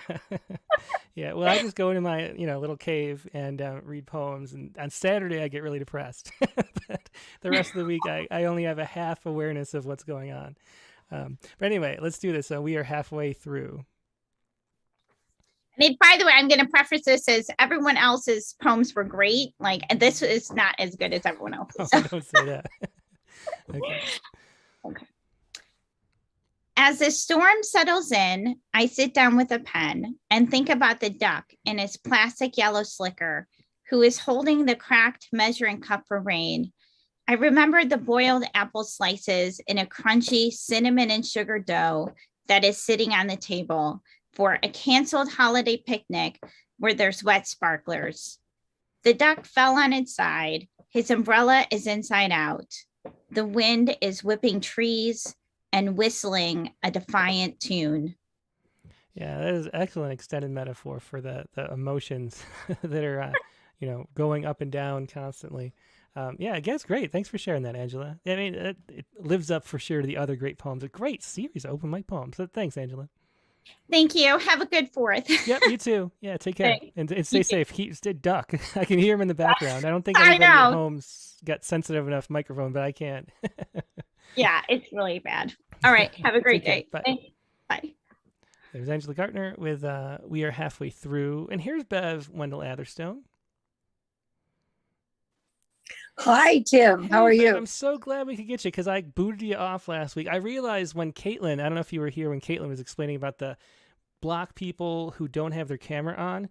I hit a button by accident, and I think I kicked out everybody who didn't have their camera on at that moment by accident. I don't know how I clicked it, but that's what happened. So, like, you disappeared, and a couple other people, but I don't even know who. So But you emailed me and said, "Oh no," and then so anyway, so I knew that I kicked you out. So what do you have for us this week? And if you want to read the poem that I probably butchered last week, it was a great poem you had last week too. If you want to share that again, just to put it in your own voice, feel free. Well, I'd have to run to the other room to get it. Okay, well, it's up to you either way. But what do you want to share? Okay. Well, first I want to say that your guest today really talked about form in ways that I really agree with. It was great. Oh, that's great. So today it's about the prompt of writing a poem about a feeling without using the word. Okay, so I won't say what the poem's title is till after, if that's okay. Sure. Okay. Trapped within a prehistoric age, she meted out venom from her life's page, capricious, odious as the plague. Thus I, pacing tigress, sized my cage. Pounding back and forth, my stripes began to melt. She tried to calm me, cloying. You're so trim and svelte. Her tactics I recall, mostly how I felt. Her criticism bristled against my pelt. My escape has hardened into a deep design to endure and build a future of my own incline, while trying to be fair and not to malign those fear-filled souls whose flash I might outshine. These calculations forged from my vast desire to choose my life and not be someone's hire. Excellent use of the form there, Bev. That was great. And the So title? determination. Determination. Excellent. Yeah, very good. Thanks so much for sharing that, Bev. That was great. Thank you so much. Yeah, always a pleasure. Glad we could get you on too. I felt really bad after last show. No problem. Thank you. Yep, bye. Okay, I think that is we got everybody who's on the Zoom. I'm going to leave it open because I turned it off early thinking everybody was done, and that's when Bev came back, and I'd already turned it off. So if anybody still wants to pop on, feel free. I'm going to read a couple of the people who can't make it's poems to get them into the show. Let's see. So here's Sharon Ferrante's poem. She says she can't make it. Her poem this week is Regret. And let me fix this. Okay, Regret. This is Sharon Ferrante's poem. Regret. It's not the class never taken or the boy never kissed while shooting silly string. It's stuck-up girls in the disco. It's not even making a Peter Pan face, watching a neighbor paper towel her beagle's ass. At the beginning of the word. Doesn't that mean there's something you can do about it? No, it is but a falling dream that doesn't come back after it figures out how to catch itself. Excellent. That is Sharon Ferrante's poem, Regret. And let's see what else we have here.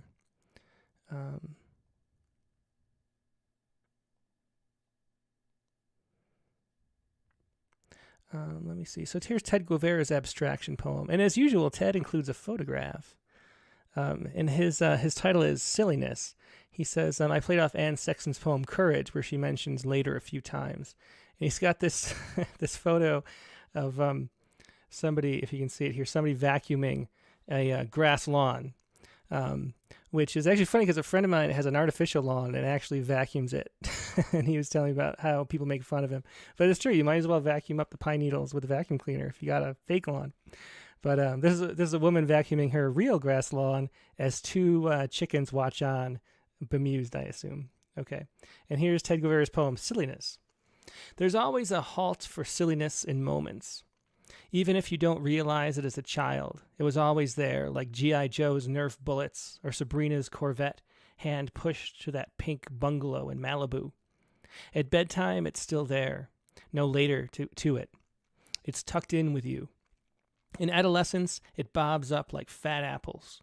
The thought of clinching them between your teeth, the most stupidest thing. So uncool if the kids at school would find out. You do it anyway. You risk submerging mouth and nose in the confines of your must-do, still no later. And the places, all of course, even in commencement when your mind refuses to graduate with parchment. You like to stay behind where silliness is made, of wool enclosing you with its on-call warmth. Even at a board meeting, you sent later for coffee.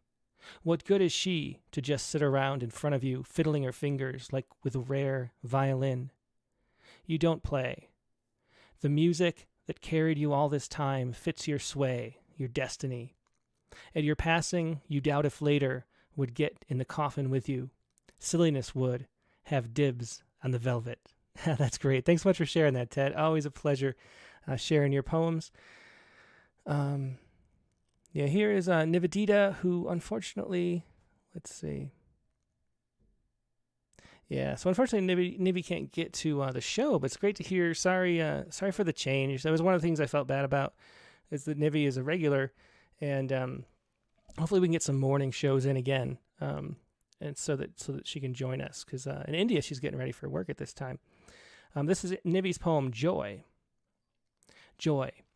Transcendent like the mantra Om, earthy like the dewy grass underfoot, complex like a bucket full of tears, simple like a warm cup of tea, messy like a complicated family relationship, clean like a sparkling piece of silverware, edgy like my frayed nerves, cool like ice cubes clinking in a tall glass of coffee, tearful like the clouds on a rainy day, merry like the beaming golden sun, sad like the death of an old friend, joyous like the start of something new.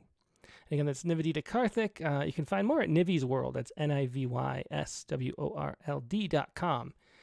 So thanks so much, Nivy. And if you, maybe you could record a poem as a video and send it sometime if you want. Feel free to do that. I do feel bad that we can't catch you. Let me see. So this is Marielle Baptiste, and this is Self-Help. And this is another Make an Abstraction concrete poem. Here's Marielle's. Self-Help. She lives amongst the vines and vegetables in my backyard. She's there now, waiting to draw me away from my dreads and cares. She knows that I'll visit today. I always transplant before the full moon. Her eyes follow my approach, focusing as I get to work. She shifts apprehensively as I get busy with the digging and pulling and cutting. But then she relaxes as my body and mind fall into the tune with the rhythm of the garden. Then soon she's humming an old forgotten tune, and I am joining in with the words.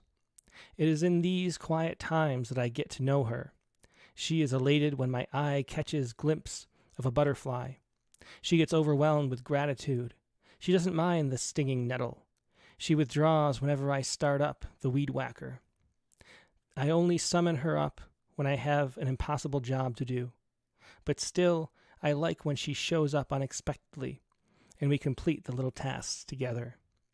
That's great. Self-Help. And excellent poem there by Marielle. Thanks, Marielle, for sharing that. Let's see what we got for time. Maybe I can share one more poem. This is very short. This is Drake McDonald's poem. I'm not going to show it because I can't do it without showing his email address. But this is Hope by Drake McDonald. I can't see the end, but I just keep on running in the dark tunnel because I believe one day, and may it come soon, I will find the light. Excellent. That's Drake McDonald's poem, Hope. Thanks for sharing that, Drake. And, okay. Okay, so we are going to move on to the Sciku for the week. And the Sciku is this right here. It's based on this story, which is from the Natural History Museum of LA County. And some research they did there. I'll put this on the screen. Eating bamboo, it's all in the wrist. The ancient fossil reveals the earliest panda to survive solely on bamboo and the evolutionary history of pandas' false thumbs. And this is something I didn't know. Apparently, pandas have a sixth digit, kind of. It's a bone, so they have like their four paws, make four, or their four fingers make a paw there, and they have an extra bone coming off the side, and it's almost like they get their fleshy palm part of the thumb without the thumb, and they can use that to hold and kind of roll bamboo, and they call it a false thumb.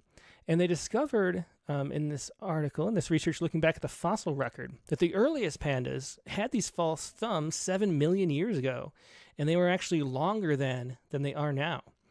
which raises to me a bunch of interesting questions that weren't in the article itself. Like, I mean, it didn't just randomly, like, magically appear even longer than now. So something had to predate it as a sixth finger on their hands, and why? And then also, why was it bigger then? Was bamboo bigger than 7 million years ago? I don't know. So interesting article though. I didn't know about how the structure of a panda's hand. But here we go for the prompt poem. This is Small Talk Around the Giant Panda's False Thumb. Small talk around the giant panda's false thumb. That is your Sciku for the week. That is the show for the week. As I mentioned already, we already talked about it at length, but if you missed it, the prompt for next week is going to be this: write a canzone that confesses something. You know, a canzone is an Italian form. It's kind of like a sonnet-ish, but we want to do it in the sestina-ish way that Alexis Sears was doing it, where you repeat a lot of words. So pick some words to repeat as the rhymes as you move through this kind of balladish form. And it's kind of free. You can do whatever you want, but it has to be formal, and it has to be sestina-ish repeating stanzas of some kind. And that's a canzone, and that in it confess something. It's going to be a real challenge, but should be a fun one. That is next week's prompt. Next week's guest on the Rattlecast is going to be Troy Jollymore. His newest book is Earthly Delights. Troy won the National Book Award for Tom Thompson Purgatory, like maybe 15, 20 years ago. And he was the interviewee in Rattle number 43, the Tribute to Love Poems issue that we did. Troy's a philosophy professor, actually, in addition to a poet, and he wrote an entire book on the philosophy of love, which is why we interviewed him for that issue. So that's a fascinating hot topic as well. But his new book is Earthly Delights, which is just available. That's Rattlecast number 151 with Troy Jollymore, Monday, July 11th. The regular time, the regular date, 8 p.m. Eastern, 5 p.m. Pacific, Monday, July 11th. Hope to see you then. Hope you have a great Independence Day for those in the United States tomorrow. Hope you have a great rest of the week just in general, and I will see you then and for Critique of the Week. In the meantime, talk to you later. Goodbye.